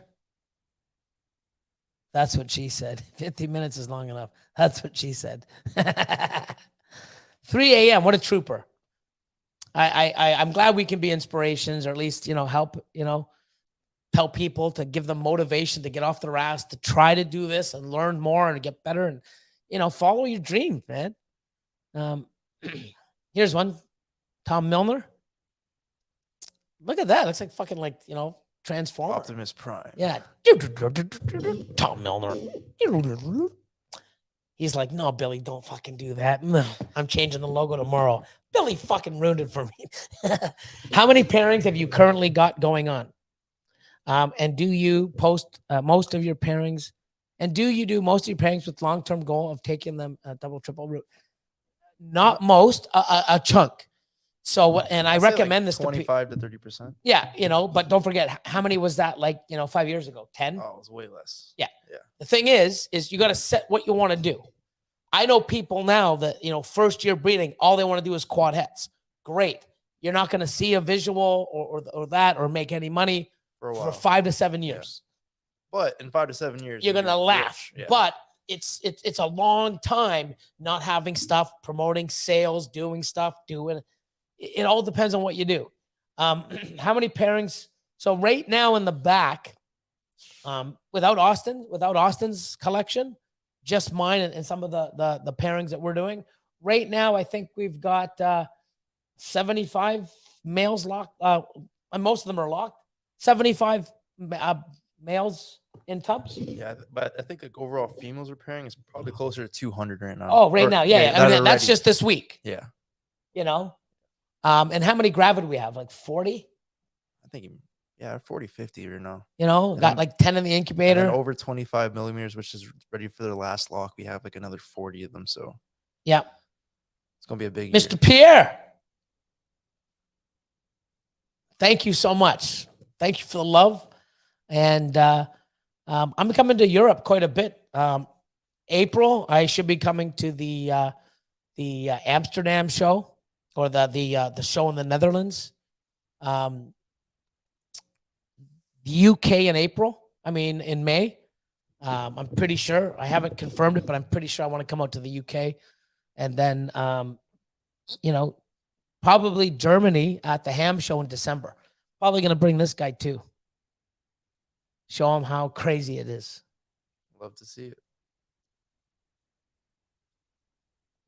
Awesome.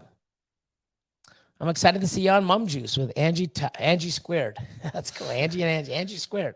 Be prepared for Juicy G. What's that? I What's heard Juicy someone G? in the comments. I saw that too. And I just, Someone's like, does Billy know what Juicy G is? Juicy G. It kind of reminds me of something else. But like, Okay. We'll see. We will see. someone explain in the comments. Main squeeze reptiles. Let's be honest, your rants are learning episodes. We all benefit from them. I hope so. I really hope so. And like I said, people, fuck this guy always, blah, blah, blah, saying the same shit. Yeah, but I'm fucking consistent. You know why? Because it's what to do. Yeah. It's not like I'm fucking ranting and changing the story every fucking time. It's the same shit. Don't want to listen? Great. Sorry, I'm not motivating you, or you don't want to listen. If you don't listen, it doesn't, no sweat off my ass. I teach what I do and I say what I do. Okay. No, I do what I say. So it's not like I'm telling you to do this and I'm doing the total opposite. Like I'm doing it the same way, and I'm doing fucking amazing. You see the shit I'm hitting. I'm hitting world's first every year. My collection elevates. The stuff I grow, the stuff I make every year is better and better. And it's always going to be like that. You know why? Not by fluke, not by chance, not by luck. It's because I fucking plan it that way. It's like I said, method to my madness. But I'm glad, if you guys out there don't want to do anything and fail or do amazing, it doesn't affect me either way. I would just rather see you fucking do well. That's it. If you want something, go get it. Don't listen to other people. Everyone, that'll never work. That'll never work. Do you know how many motherfuckers, best friends, close people, parents, everybody, snakes. Because don't forget, I did this 20 some odd years ago.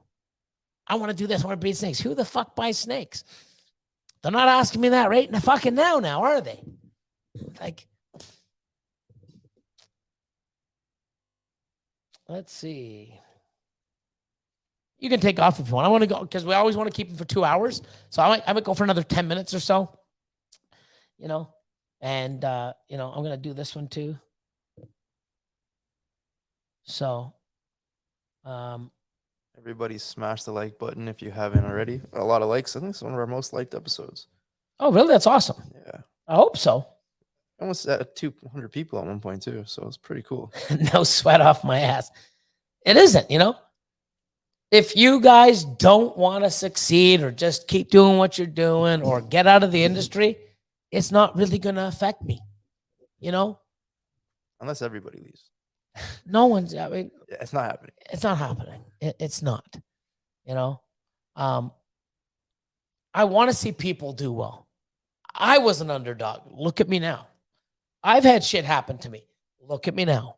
Learn, make mistakes, learn from other people's mistakes, invest, soak in the knowledge, you're taking a risk, but if you do it right, it's a fucking calculated risk. I got into this in the first 6 years. I didn't know what the fuck I was doing. Did this, did that, did things wrong. Why am I not doing anything? Like these things have to fucking breed because other people are doing it. Once I found out how, when, why, and got better at it, wow, look at it. Never look back. I'm still changing to do things better, like the way I breed, the way we feed, everything. I want to be better, you know? So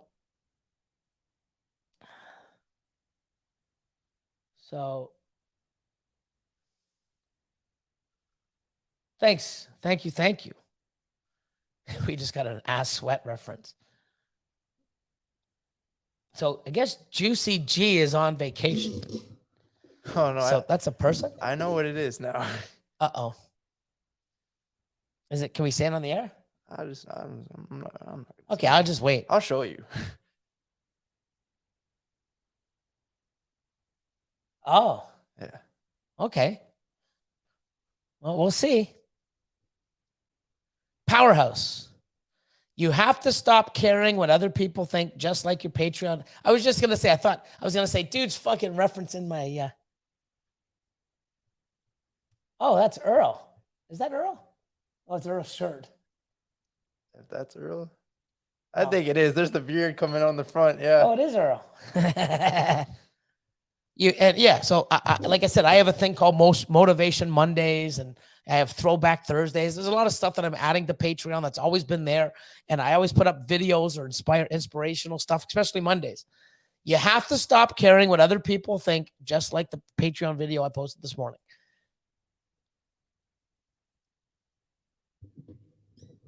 Gary V, fucking amazing. You know, there's so many amazing people out there that tell you how it is, whether you like it or not. And I think what really caught me, I don't know if it was that video or another one I have that I watch, because I watch a lot. It's really inspiring to me. I get motivation from other people too as well. You know, things that I make and people make, like on the MC pick of the week. Fuck, man, how does it not motivate you, inspire you? Or I want to do that. I want to get there. I want to make something like it. If they can do it, I can. That's how I feel. Other people go, fucking asshole, and whatever. You know, it's a mindset. I think it was this one, or it's the one I watched. People, okay, and it makes sense because I've lived it. I've done this for 20 years. And I just said this prior. So many people, friends, family, you know, what do you do? Oh, I breed snakes. Oh, why would you breed snakes? Oh, I fucking can't stand snakes. Oh, is there money in it? You know, just negative. All those people, at some point, like, I wanted people to care. I wanted people to be like, hey, man, like, support me. I wanted to get one of my first loans was from my parents. And it's like, no, you know, I'm like, hey, I'll do this, I'll do that. And it worked. But nobody wants to invest in you. Nobody cares. Nobody wants to see what I wanted to do. You know, I mean, my mom wanted me to stay in school, and you know, I dropped out of school. I dropped out of university, you know, right while I was doing my exams. I walked up to the front and he goes, hey, I know you're very good, but there's no way you could finish it. I'm like, no, I'm not finished it, but everything I've done is 100%. You know, a little cockiness there, but I know it was mathematics. I'm really good with numbers. I dropped it off. It's just not for me. And he says, you know, if you want to go to the Harveys, which is right by my outside the campus, you want to go have a coffee, have something to eat, come back, I'll let you finish it. You know, and I'm like, no, I'm done. Hopped in my car, packed stuff, drove back to Toronto. People, you care, you know, I care what even now, what Austin thinks. I care what other people think. You know, when you grow up, you want your parents to, you know, you want to make them happy. You know, I want to do this. Oh, no, you know, okay. Why do kids take piano lessons when they don't want to? It's because their parents want them to. You know, we always want approval from people, friends, family, girlfriends, parents. You want them to, you know, you want to impress them, or, you know, but if it's not something that you do, you know, and I don't know if it was this one, Andrew, or not, but he said, you know, 70 years old, they're sick, and they're like, you know what? You know, I don't give a fuck what my mom. My mom's not even alive anymore. And you know what? I don't care what she thinks because she's not around anymore. But you know what? I didn't do what I wanted in life. I listened to everybody's fucking opinion, and I wasn't happy living my life. And now none of those people, I don't give a fuck about their opinion anymore. But you know what? I've lost what I wanted to do. That's fucking scary. Wow. Imagine that, living your whole life pleasing other fucking people, but you're miserable. And then when you're 70 and those people aren't around, or not, most friends aren't even in your life fucking after 5 years nowadays, all the bullshit and Social media, segregation, fucking blah, blah, blah, blah, blah, blah, blah. Imagine living your life to fucking make other people happy or to get their approval. And at the fucking end of it, it never fucking meant anything. And you're the one sour because you did everything for everybody but your fucking self. Think about that. Fucking motivational. Like, motherfucker, I'm glad I did what I do. I'm glad I'm fucking here. I'm glad I do what I do. I'm in the position to teach these guys and everybody else, have a Patreon, have a facility, breed what I do, make a living off of it, keep growing, seeing him grow, seeing everyone else around me grow. I fucking love it. I don't have regrets, you know? Well, I do. There's always regrets. But you know what? A few of them. I'm fucking happy being who I am right now and not listening or fucking trying to get everyone else's approval for what I fucking do. You know? Just like me. I'm on here now. People don't want to listen to me or support me. I don't give a fuck. You know what? Don't watch. You know what? Watch me next year. You keep watching, whether you like it or not, and watch what I do next year and the year after and the year after that. While you sit there fucking... It is what it is, you know? Too many people crying and doing things they don't like. Just do what you like. If you don't like this, don't watch it. You don't have to go talk shit. Go be positive. Go breed your snakes. Here we go, Lindsay. Boom. Oh, that's good. Story of my life, Billy. Finally doing what makes me happy. Great to hear. Listen to Gary Vee. Listen to some of these motivational speakers. I mean, phenomenal. I forget his name. I see him all the time. Jordan Peterson? He's a black guy. And he's a big, like, it looks like a football. He goes and he just tells you how it is. Got this big husky voice. Goggins? I don't know. He's got a big. If you go to Motivation on YouTube, it's called Motivation. I think it's called Motivation or something. Man, he goes and he tells you how it is, and he's fucking awesome. This guy? Nope. Okay. Go to YouTube, and it's called. Let's see if somebody else pops it on. Not David. See, David Goggins? Yeah, same guy I just said. But no.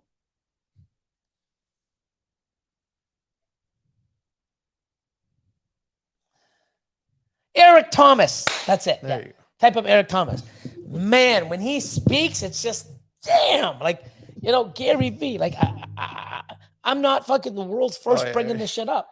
Definitely, Eric. But I'll tell you one thing, man. What he says and what he does and how these guys preach and stuff, if you think about it, it's like, they're fucking right. You know what I mean? Like, why are we trying to keep everybody fucking happy when we're miserable? If they're not fucking happy for me being happy, fuck them. Basically, that's it. I'm glad you're doing what makes you happy, Lindsay. Fucking awesome. You know what? If no one wants to help be there for you and support you for what you want to do, they're not worth being in your fucking life. You know, they really aren't. And that's just my opinion. Been there, done that. I wouldn't have all this if I listened and made everyone else fucking I'm happy. If I listen to everybody else and listen, oh, the market's crashing, this, that, blah, blah, blah. Your market's crashing, motherfucker. Mine's not, because I'm doing things better than you. And I'm learning, I'm changing, I'm adapting, I'm doing whatever. But you know what? At the bottom line, I'm fucking happy. Don't need your fucking approval. You don't like it? Fuck off. I don't need you. I want people around me that support me, that fucking push me, that fucking pick me up when I fall down, not fucking walk all over me. Get away from those fucking toxic people. Fucking leave them. Jesus Christ, I fucking hate people like that. You know? Someone's going to tell you there's no money in the industry when they have fucking, 6 fucking snakes and they don't have any idea about genetics. They don't have a fucking logo or fucking any idea of what they're doing. And you're going to tell me, because you know what? I could tell you just looking at you. I don't want to learn from you because what the fuck you're doing. I've never done this in my life. I'm new to this, but I can tell you one thing. If I am doing it, it ain't going to be like the way you're fucking doing it. And I'm new to this. And I know that I don't want to do it like your shitty ass is doing it. That's just common sense. You got to have common sense in business. You got to have common sense in buying. You got to have common sense in life. You got to have fucking common sense, people. I'm going to have to go now. Later. Everybody, happy Monday. See you guys next week. Anyways, yeah, you know what? It's 9:15. It's 9:15. You still got 2 another hours. 30. You still got another 15 minutes in Oh, you. dude, I can talk. feel it. I can talk 4 Till hours. 3 in the morning. You know, but anyways, I want to leave it on this note, man. It's a great note, you know, honestly. Surround yourself with people that support you for whatever you want. It's your life, your happiness, not theirs. If they don't want to help, bye. I don't want them in my life. It's that simple, people. I'm not saying you might make all the right choices, but you know what? It's better than not trying, you know? And guess what? You know what? Don't be afraid, because you know what? Those motherfuckers are going to be there when you fail. You know what they're going to say? Told you it didn't work. You know what you say to them? But at least I fucking tried. At least I tried. I was happy trying. It didn't work out. But you know what? I tried. I tried. Because I'll tell you one thing. If you don't try, right? You don't try, you don't know what you could do. You don't have any expectation. You don't know what you're capable of. You're just going to sit on the couch and just be fucking normal Joe Blow, listening and doing whatever everyone else wants to do and trying to get everyone to fuck with. I don't have many friends. You know why? Why? What are they going to do? They fight with you. They argue with you. They break your heart. They break your feelings. Girlfriends, boyfriends, whatever, How many relationships? I mean, I'm turning 53 in April.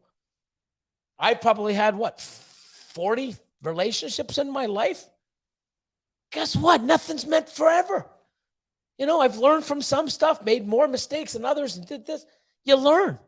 But it's you know what? I know marriage, there's so many marriages and divorces, so I'm just never gonna have marriage. I'm never gonna date. I'm never gonna do it because it's so you're not gonna live life, you're not gonna try, you adapt, you learn. I mean, it's just crazy. You guys are amazing. Thanks for sharing this back up.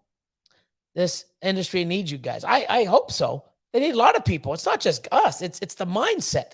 It's people trying to make other people move forward. Knowledge.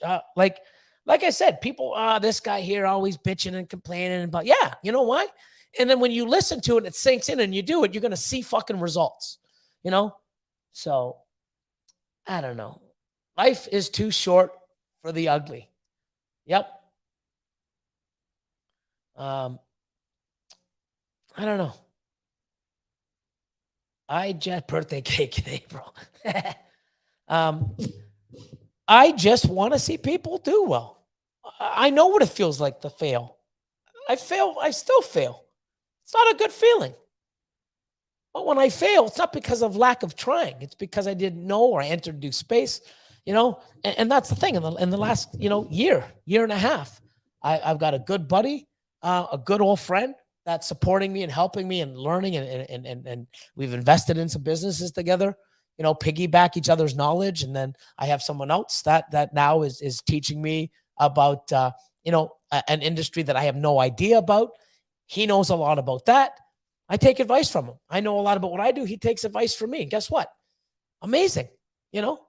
I got his back when it comes to shit. I'm there to support him. I'm there to fucking teach him. He's got mine on the other. And guess what? Together with everybody and everyone around me, I'm building something incredible, and I might not learn and know everything about it, but that's why I can lean on other people that support me and that are positive. Get away from negative fucking people, and guess what? If you go and you fail, expect them to say, I knew it wouldn't work. Yeah, guess what? But then go find something else, because if you keep doing it and get better at it, then you can sit there and go, fuck you, I did it. You might find, it's like relationships. You're not going to find the right one, number one. If you do, fan-fucking-tastic. Shit. You never know. But you'll never know unless you try.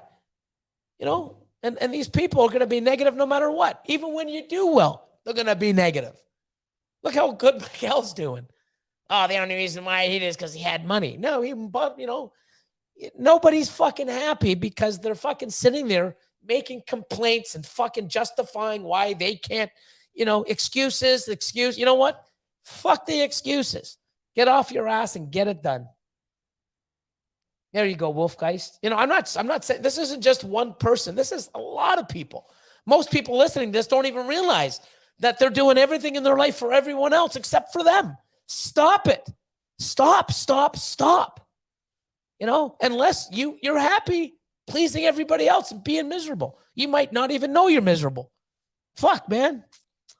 You know, I sort of feel sad for people that always want other people. Like, you know, that's this world today. Everybody needs approval. Oh, I got 400 followers. Okay. Oh, wow. You know, I'm a nobody. Everyone else has 10,000. It's not real, people. You know, I bet you know, a person probably has 2 incredible, real fucking friends on earth, but they have 400 other people around them. There's only 2. I don't know. You know, I have maybe 1 or 2 very, very, very close longtime friends in 50 fucking 3 years almost. Wow. Shouldn't it keep going up? Shouldn't I have hundreds? I'm a pretty good guy. I'm nice. Why not? Because that's just not how it fucking works.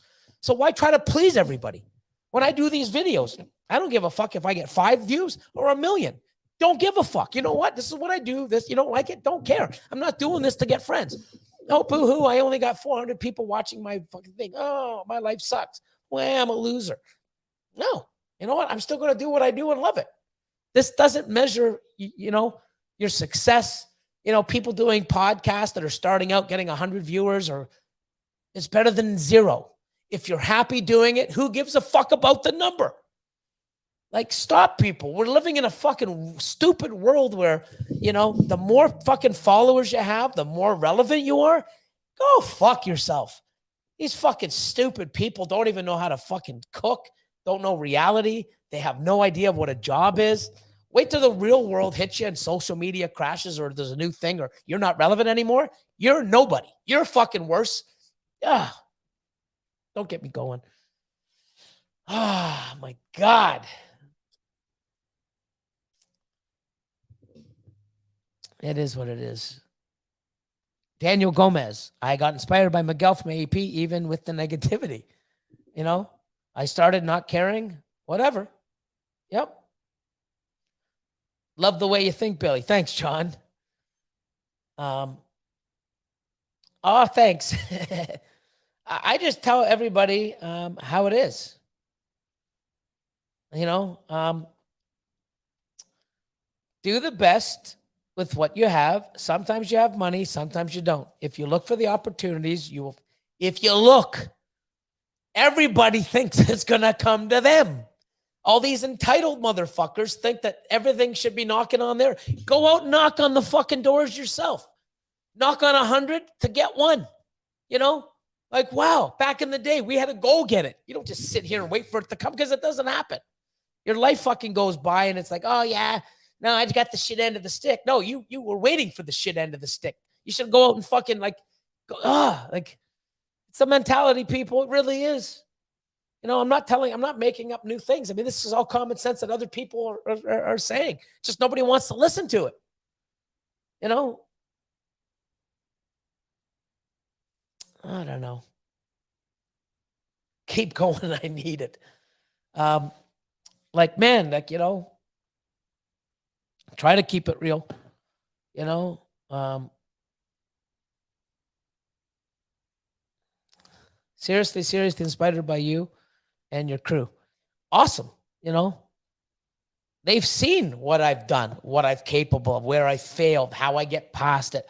You know, I let them know my faults. You know, they see it. It's not like they're oblivious of it. Oh, maybe they didn't know I failed. Of course they did. Nothing wrong with fucking failing. How do I get over it? How do I fix? I came on social media or my live stream saying, hey guys, I've been doing this for a year. You know, I need a break, man. I don't know. I'm not doing. I failed. You know, wow. I gave up my podcast for a year. Oh, what are people going to think? I don't give a fuck what people think. You know what I give a fuck? My health, my headspace. I need shit to get done. I don't give a fuck what people said. I didn't do it for them. I did it for me. And you need to do shit for you. Fuck what the world thinks. Fuck what everybody thinks. Do what you think and what you want. And everybody that doesn't support it, you don't want them in your life anyways. That's just fucking fact. And until you get that in your head, you're going to live a miserable life doing and making everyone else happy while you're fucking miserable. That's not how I want to live. And that's not how I lived. You know, unfortunately, I left home at the age of 16. a little rough. I didn't speak to my mom for 5 years. Okay. And that's what I did. You know, you don't want to, do something. You don't, wow, a lot of, pain and stuff over that period of time. But guess what? That's what I did. I made a fucking choice, kept doing it. I did what I wanted to do. I wish I made a lot of different things in my past, and I wish my life was a little easier and stuff. But guess what? I wouldn't be who I am today without all that. All these fucking people that have everything given to them and everything's so easy. Are they happy? They don't even know what fucking happiness is. They don't even like. I'm going to be on here for another fucking 10 hours talking about this topic.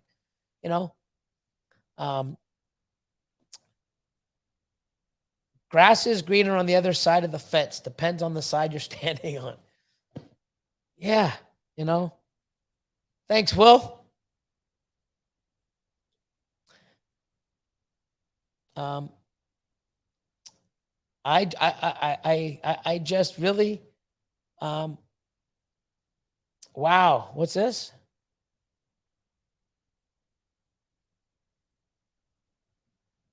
Billy could punch me in the face and I'd say, I'm sorry. That's how much I know he cares about me doing better. I don't want to punch anyone in the face, but I'll slap some sense in you if I can, or scream it into you, I just want people to know what it takes. If you're listening to people saying breeding ball pythons or running a business is easy, maybe it is for them. It ain't. Okay. Every business is different. Everything is different. Times change. Economies change. Markets change. Products change. Innovations. The way we do things. 15 years ago, hey, you know what? You don't need a fucking retail location. You can just send stuff. There's going to be companies that everything's going to be shipped to your door. You're fucking unglued. You're an idiot. Look where we are now. Mom and dad, people having a store and people coming and shaking hands. You don't need to do that. You just fucking click, send, boom. No interaction anymore. The whole world's going to shit. I like interaction. I like going and seeing people shaking their hand and meeting people, but I can do that on here. Hey, everybody, half of the faces, I don't even know what you look like. But I know if you come in, I shake your hand, like, hey, I'll talk to you. When you come back, I'm going to know your name. I'm going to talk to you, just like, like Will's hella heat. I see them all the time. I know Keys because I've been on his lives and I see him out there. So many people on here. You can, hey, Billy, it's me. I'm like, who are you? Don't take offense because I don't know, because that's the way our life is. Unless I see your face on your thing. Oh, that's what he looks like. That's what this world is now, man. It's fucking crazy.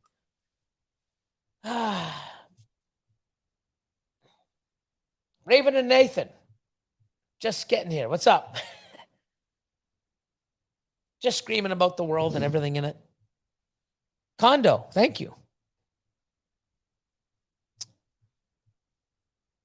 I'm trying to be motivating. I mean, you guys are doing it right. You guys are going to know, and you guys know what it's like to run businesses. You've got it in your blood. Now, other people don't. It ain't fucking easy.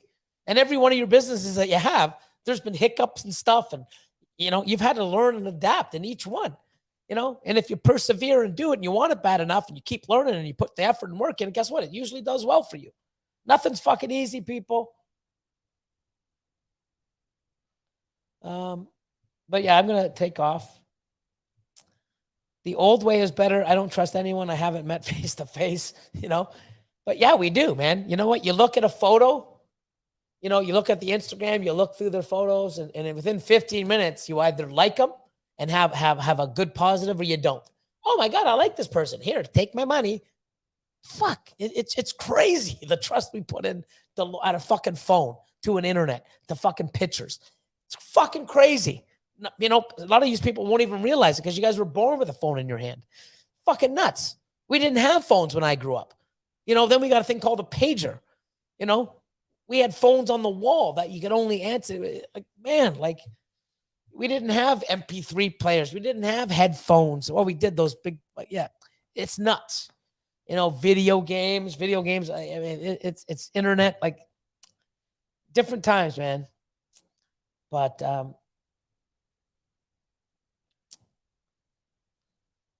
good night. That's why the community is important. Got to spread out, and everything falls apart. Get to spread out, and everything falls apart. That's why community is important. Yeah, I mean, one thing about the community, not everyone's gonna mesh. I get it. Everyone's gonna have their differences or their dislikes or loyalty to somebody else because this person burned him, so I stick with this guy. So it's like that in life. It's like that everywhere. It really sucks, but hey, it's realistic, right? Thank you, Zach.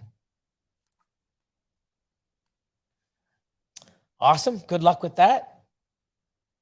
How'd I meet Austin? Austin actually was a customer. He came and bought an animal, and then he came back again and said, "Hey, man, if you ever need any help, let me know." I'm like, "Yeah." So he started working on the weekends for me on Saturday for a few hours, and and then he started working more hours, and then my part-time person who wanted full-time hours, I couldn't do it back then, so he took on that, and then never looked back. 6 years strong, maybe even 7 now. So good night. Good night. Hey, Exotics, how you doing? How's the Husbandry Pro? I see that you got everything updated and stuff. You're fucking around with shit. So much more coming, man. I'm so excited to see where this is going. But thank you, Will. Like always, man. I love the love and support that you give myself, my team, everyone out there, all the other podcasts, and it's amazing. The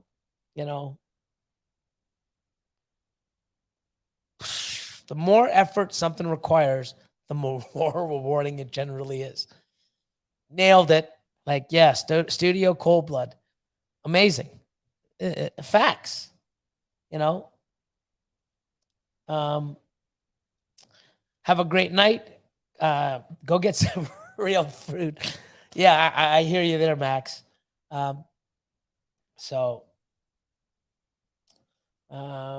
Thank you. Oh, 9:30, lights out. Oh, good. Yeah, I saw that. You did all the homework you assigned me.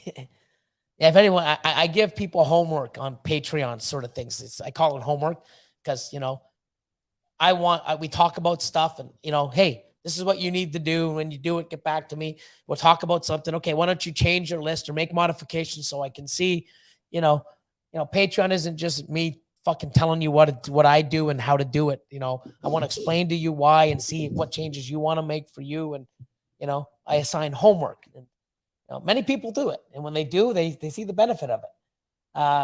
Good night, Next Level. Thank you for everything. I appreciate it. Of course, Lindsay, thank you. And I'm glad you're fucking doing what you want to do for your happiness and for your, fuck everyone else. I'm telling you. Boop and snoots, my man. That's awesome. You're very welcome. I'm glad you guys like this live,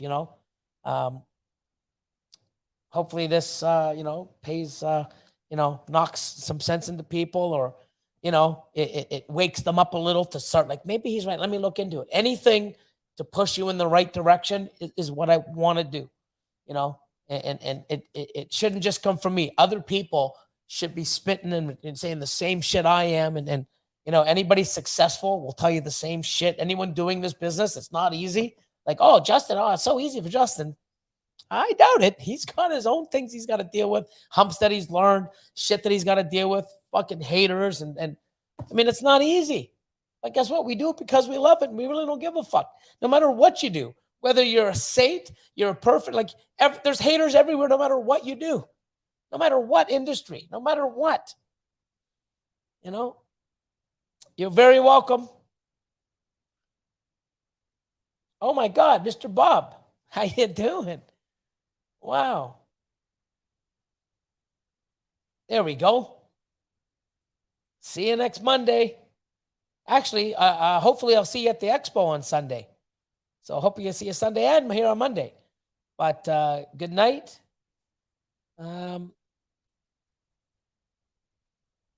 Everyone stay positive, passionate, and positive. Awesome. Looking forward to Saturday with Mum Juice. Yes. So everyone have an amazing night. Awesome. I love these chats. Can't get enough. You know, some people can't stand it, but guess what? Those aren't people that want to do better for themselves. They just think they know it all, and you know,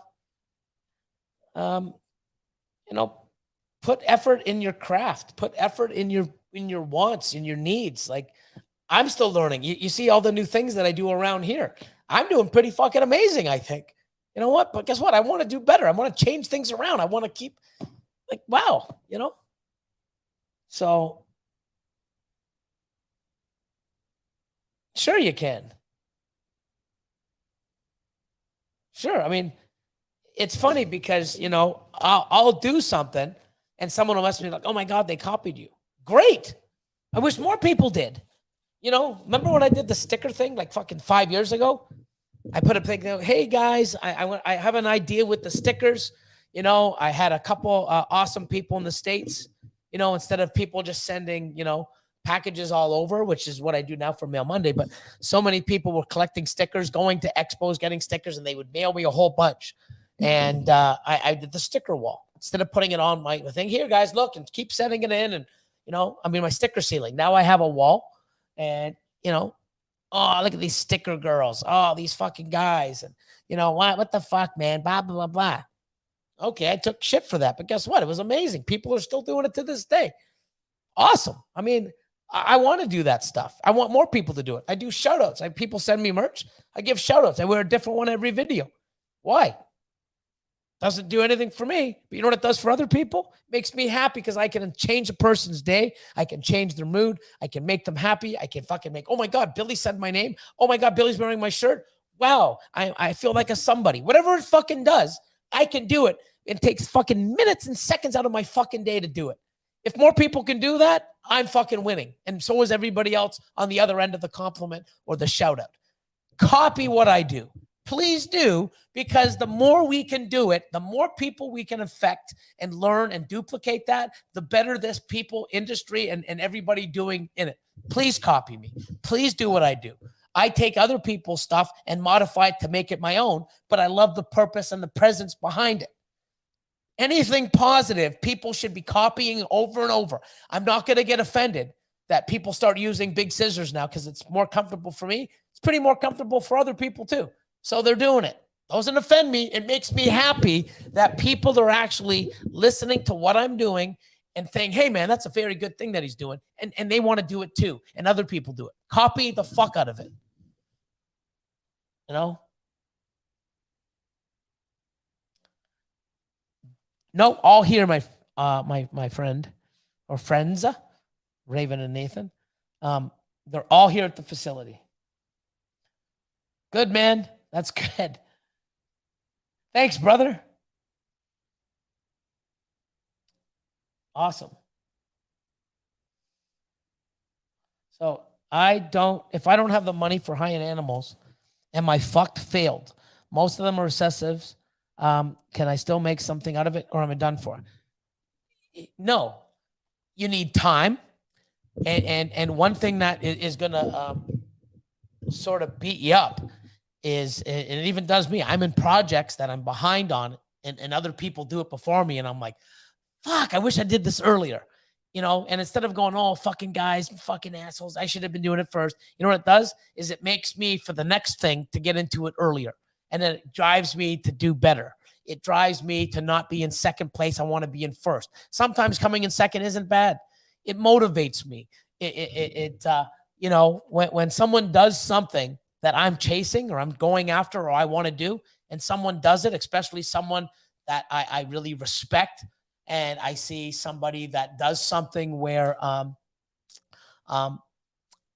know, I want to do and they do it, it's like, wow, well, if they thought of doing it, my head's in the right space. Money helps a lot. But you got to know what you're doing with the money, when to buy, how to do it. You're not fucked. It's just you got to work a little harder. It might take you longer. But you know what? If you love what you're doing and you do this and you take the little money you have and you invest and you do well and you will make a profit and you realize like this is what I really want to do, you'll find a way to make more money or get more money to save the time to grow faster. One thing that you really got to do is stop thinking that this has to be a business. Okay. You know what you should be doing in the first year or two if you don't have money? Seeing if you are capable of doing this and tracking things and learning the market, learning the snakes, learning the genetics, learning the business, learning the fucking social media, learning the branding, learning everything you can. And if you do that after a year or two, and it's like, I'm fucking great at this and I love this, you'll fucking find a way to make money. Happy People Pythons. Okay. He came and I basically helped him out, came with a budget, told him what he's capable of, what he's done, putting in a lot of work. He said to me once, it's like, dude, I'm putting in so much overtime on Saturdays to get this off the ground, and I said, in 2 or 3 years, you're going to wish you put in fucking Sundays too. Because everything you put in now and everything you do and invest exponentially grows if you know what you're doing and you're doing it right. The more you have today, I know people that have a regular job and they do Uber and they do other shit to keep fucking putting money into this hobby because they see the potential. Might not be year 1, might not be year 2, but year 3, 4, 5. The more you put in today, I think Ozzy posted this fucking 5, 6 years ago. When is the best, the best time to plant a tree was 25 years ago. The next best time, fucking today. The more you have now, okay, my holdbacks, I've got millions of dollars of holdbacks. I could sell them right now, but you know why they're holdbacks?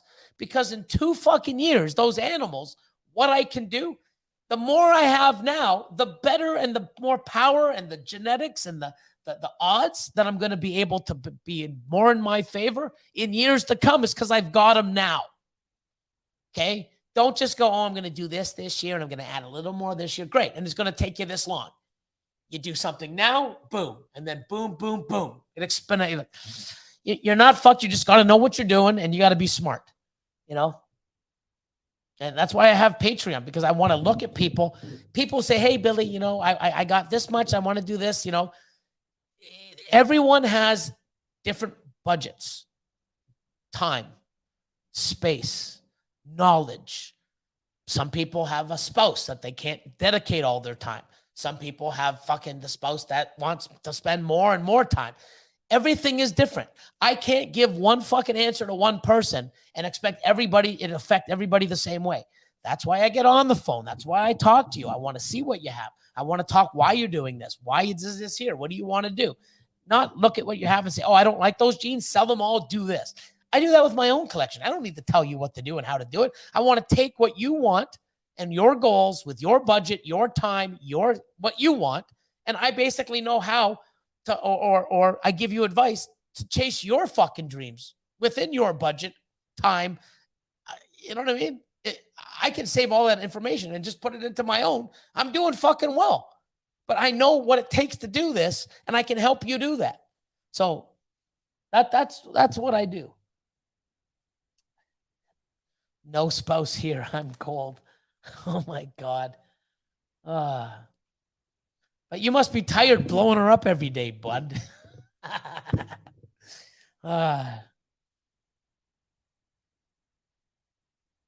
What's this? What's Melinda? Billy, get you going, how we can stop you. Billy, get you going, how can we stop you? I don't even know. Make the best of what you have. Take that profit and other funds you can spare and pool the resources. Use those opportunities to upgrade. Yes. Some people, and I've seen this, they're in a problem. Okay. I'm going till 10. This is 3 hours. I said I was going to do 2, but I like this is good. I see people that have a problem, their collection, they've got too many males, not enough genetics. Yeah, I know, but you know what? I've got my tax returns and I got some stuff. I've saved some money. I'm going to go buy this $8,000 male. Well, that's a great male to buy, but it ain't going to fix the shit that you got. People think throwing more money and buying better animals is going to fix and change the shit that it doesn't. Don't spend money on something that you're already fucking doing wrong because you're just doing it wrong more with more money that you don't fucking have. Sometimes you can look at your shit and I'm like, hey, guess what? You don't need these 7 males. Why don't you sell those off and go spend, half the money on one that can do the job for those 7, or do this or do that? Or you're trying to hit 17 different fucking recessive projects when you can't even do one properly. Pick 2 or 3 and work on those. Fuck the rest. You know why? Because the rest will come when you build something strong and you do well. Then you can start branching off and do the exact same thing and build those the same way you did your right 3 that are growing. There's so much to this, people. And people like, oh, I don't want to pay for it. Then don't pay for it. You know what I mean? Don't pay for knowledge. Become an electrician without going to fucking school. Hope you don't get fucking electrocuted and die because you don't know what the fuck you're doing. Or even worse, doing something without the proper knowledge and having someone else's family fucking die because of the electrical fire that was started because you don't know what the fuck you're doing. Wow. Why do we go to school? Why do we pay for an education? To fucking learn. Well, if you don't want to learn from someone like me or Justin or everyone else's Patreon, not everyone else, some people's Patreons, you can't really learn shit. But anyways, look at what I've done. Look what I say. Look what I've done. See where I'm going. I didn't start with this overnight. I built this fucking shit. And I'll tell you the stepstones and the bullshit that I had to do and some of the stuff that I had to get over. And I failed a lot, especially when I had no knowledge. That's why I like to give knowledge, because it sucks failing. Invest in yourself. Fuck, Patreon's a write-off if you have a business, if you're doing this right. You can write off the knowledge. Fuck. Write it off. Oh, wow, I can. Yeah. You don't like it? Don't pay for it. Sign up, learn. You don't like it? Leave. I've had people come and go, come back. I had many people come, leave, go somewhere else, and come back and go, Billy, wow, yours is the best bang for the bucks. I get to see more and talk to you. I learn more. I get more of a discount. Yours is the best out there. Great. Other people might not want to listen to me. They want to just take it nice and easy. I don't know. You know what I mean? But whatever it is, you can't get by doing things half-assed. If you got to pay for knowledge and someone that really gives a fuck about you and what you want to do, wow, that's great. You do that. Why do people go to mentors? I wish I could mentor the world. I can't. I don't have the time. I don't have the resources. But the people that do fucking join my Patreon, I give them my time more than anyone else because that's what I do. That's what it's about. So,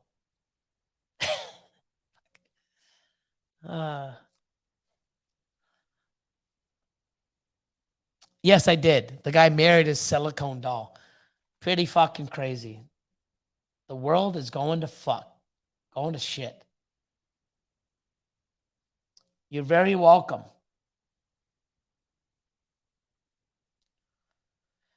Anyways, guys, I hope you like this one. Chad invested in the silicone dolls. Always ready. No more blowing up. You guys are awesome. But yeah, know what you want to have, know what you want to get, find a way to get it. You're not going to get ahead by not taking a chance, not taking a risk. But if you take a calculated risk, you know what to buy, when to buy it, what genetics, how to set up your group, do things that the people that are successful are doing, copy them, learn from them, do what we do. Because we don't have a magic solution. We don't have a magic answer. Just because I have this big ass fucking facility and all the knowledge and expertise doesn't mean I can crush the odds. Because I crush the odds and I get crushed by the odds. Doesn't mean I can have every egg perfect. Doesn't mean I'm not going to have any problems. I'm susceptible to any problem. And here's the thing that breaks my heart. There's been a few, but the one that recently, red clay. I want to give It really sucks. But Red Clay Reptiles, I guess he was at work, or they were at work, and they had a pipe burst in their house and flooded and killed, I think, 70% of the animals, drowned. And like, that could happen here. It could happen anywhere. Look what happened in Texas years ago. No one is free and clear of anything. You know, it's sad. It really sucks. You know, it's sad, but it's reality. You know, we take everything for granted, like nothing can happen. Like, you know, so what? Sit and be safe and do nothing and just let life come at you, and you just deal with it as it comes. Some people, that's what they're born for. That's all they want. I want more.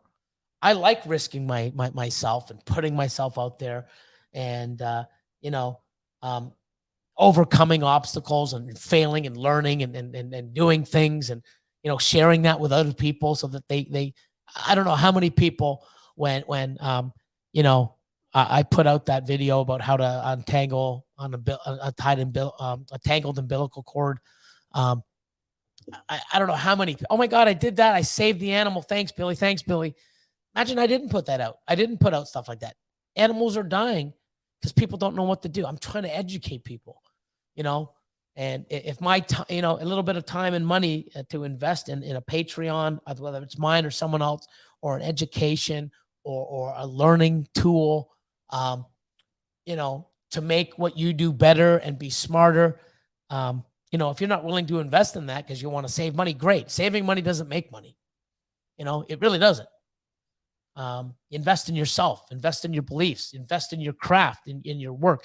Be better at what you do. How? By learning. I don't give a fuck if you got to pay for it or you got to go out and fucking put in the work and, you know, work at a facility for free to learn how to do this and how to do it right, to learn, because it's going to benefit you down the road. Whatever it takes to do, you need to do it, you know. Thank you, sir. And you're welcome. I'm glad that I'm getting back to these, you know. There we go. James, no one is immune to failure and obstacles. And if you think you are, when they fucking come, and believe me, they will, you're going to be like a fucking deer in the headlights. I know when to maneuver, when to shift, when to back up, when to go forward. You fucking learn. You deal with it. Someone punches you, you get on the ground, you're going to stay there forever and cry and let people walk on you and be a little bitch? No, you get the back up and deal with what's coming next. You know? Wake up. Go after your dreams. Don't live your life pleasing other people. You know, because if they're really your friends and family, and they'll support you in your beliefs and your wants and your dreams. You don't live your life for everyone else. You live it for you. Get that in your head, and you know, things will start being clearer, and it's gonna open you up to more shit to absorb, instead of, you know, you have this fucking moat around you that won't let anything in because, you know, it drives me crazy. So, scared money don't make money. I've heard that many times. Blacklist exotics. Fuck, there you go. Quote of the day. Scared money don't make money. I love it. I've heard it millions of times. See that? I've heard that millions of times. I didn't say it, but boom. Whoa.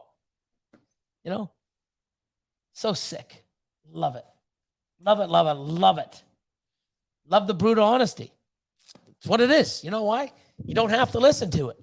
Guess what? What you're doing now good enough? Are you happy? Are you listening to the wrong people, and that's why you're failing like them? You know, or you're doing okay. But guess what? You can always do better. You know, every year I'm doing better and better. There's got to be a reason. It's because I'm putting myself. I don't just get better clutches because I just get lucky. I get it because I saved back the genetics. Instead of chasing 1 in 32, 1 in 16, I go to 1 in 8, 1 in 4, and even 1 in 4 I miss. Sometimes I hit more 1 in 16s than I do 1 in 4. How the fuck does that work? That's just reality, folks. I put my fucking self in a position and hold stuff back with better genes, so every year I get to keep elevating. I don't flatline. But my brutal honesty is because I give a fuck. I hate seeing people in my industry that I love that I failed, and it was rough getting, the first 10, 15 years in our industry. You hear people talking about how rough it was and how people were, how cutthroat it was. Wow, you guys got it so fucking good with, if you do this and fail now with all the resources and the way the community is and the market is, you are not doing it right. You're not listening. You don't give a fuck. You're not putting the work in. I don't know what it is, but fuck. There's no reason why someone should fail at this with everything you've got in the biggest market all over the world. Man, I was doing pretty good after I learned in a market in Canada with 40 breeders. Now I'm open to the world and I'm doing phenomenal. If I could do it back then with no fucking education and no knowledge of no YouTube and no social media and learning it by mistake only, man, you guys, fuck. You guys got it so damn good. So, good night, everybody. I'm going to play my outro. I said I was going to do these for 2 hours, but this was a special episode, 3 hours.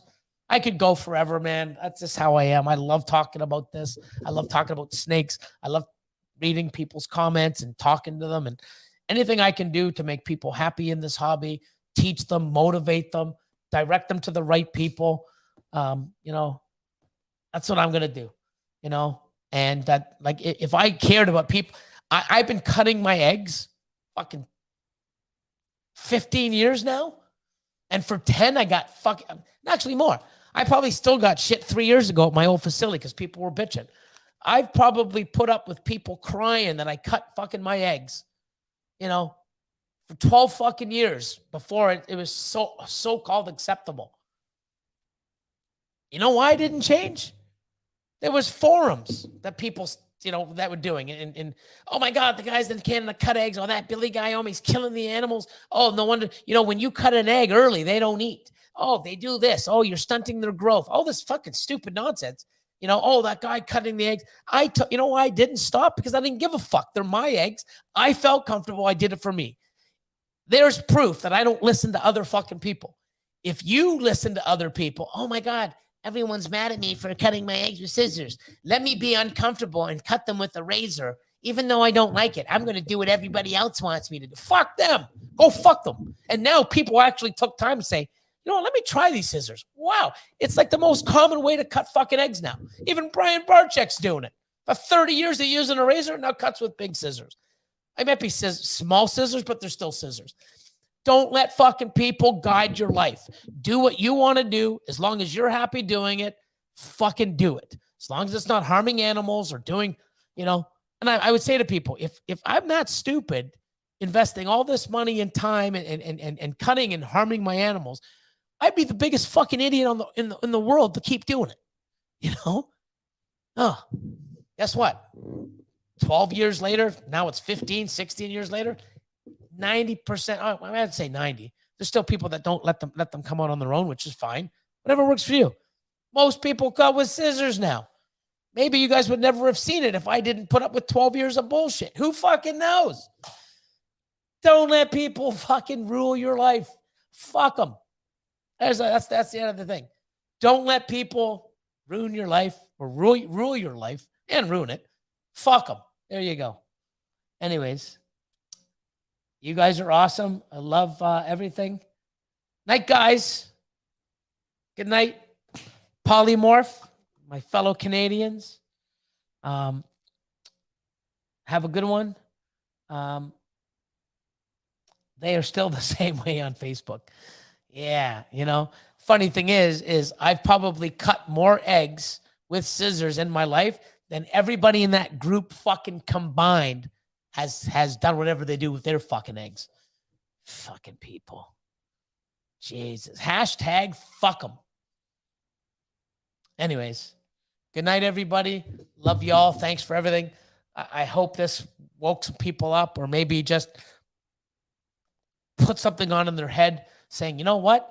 Maybe I should look into something more. Maybe I should change a little. Maybe I should look into, changing my collection or focusing on something. Let me go look at some different advice, or let me ask some friends, or, but you got to watch who you ask. And, I just want you to do better, chase your dreams, You know, not everyone's going to get them, but I'll tell you, if you don't go chase them, I guarantee you sit on the couch and don't chase them, you definitely won't get them. I would rather chase my dream and have a shot at it than sitting here and doing nothing and never get a shot at it. I think Wayne Gretzky said, what was it? I want to try to, you know, you can't score if you don't shoot or some shit. I don't know. I probably fucked that up. You can't win the lottery if you don't play. You know, you can dream about it. Oh, man, if I win the lottery, I'm going to do this. Do you play? No. You're a moron. You're a fucking idiot. You can't score if you don't shoot. Something like that. I don't know. I butchered that one. Oh, Billy. Thanks for putting up with me. There you go. Chad saves me. You miss 100% of the shots you don't take. There you go. There you go. See that? Fucking fuck, fuckity, fuck. You guys are all awesome. I just hope like you guys really, you know, understand where I'm coming from, man. I mean, it's you're not going to do everything. And if you've been doing this for years and you don't see any, you know, you're going backwards or you're not moving forward, there's a reason. Find the reason, learn and make it go in that proper direction. It might not go from, you know, 0 to 100, but 0 to 10 is better than 0. 0 to 10, then 0 to 20, 0 to 40. That's all I'm going to say. But Chad to the rescue, Angie. But good night, everybody. Lots of love. See you on the flip side. My channel. My channel. My content.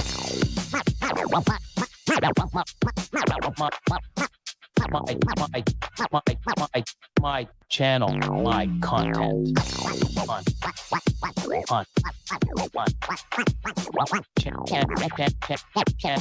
My channel, my content.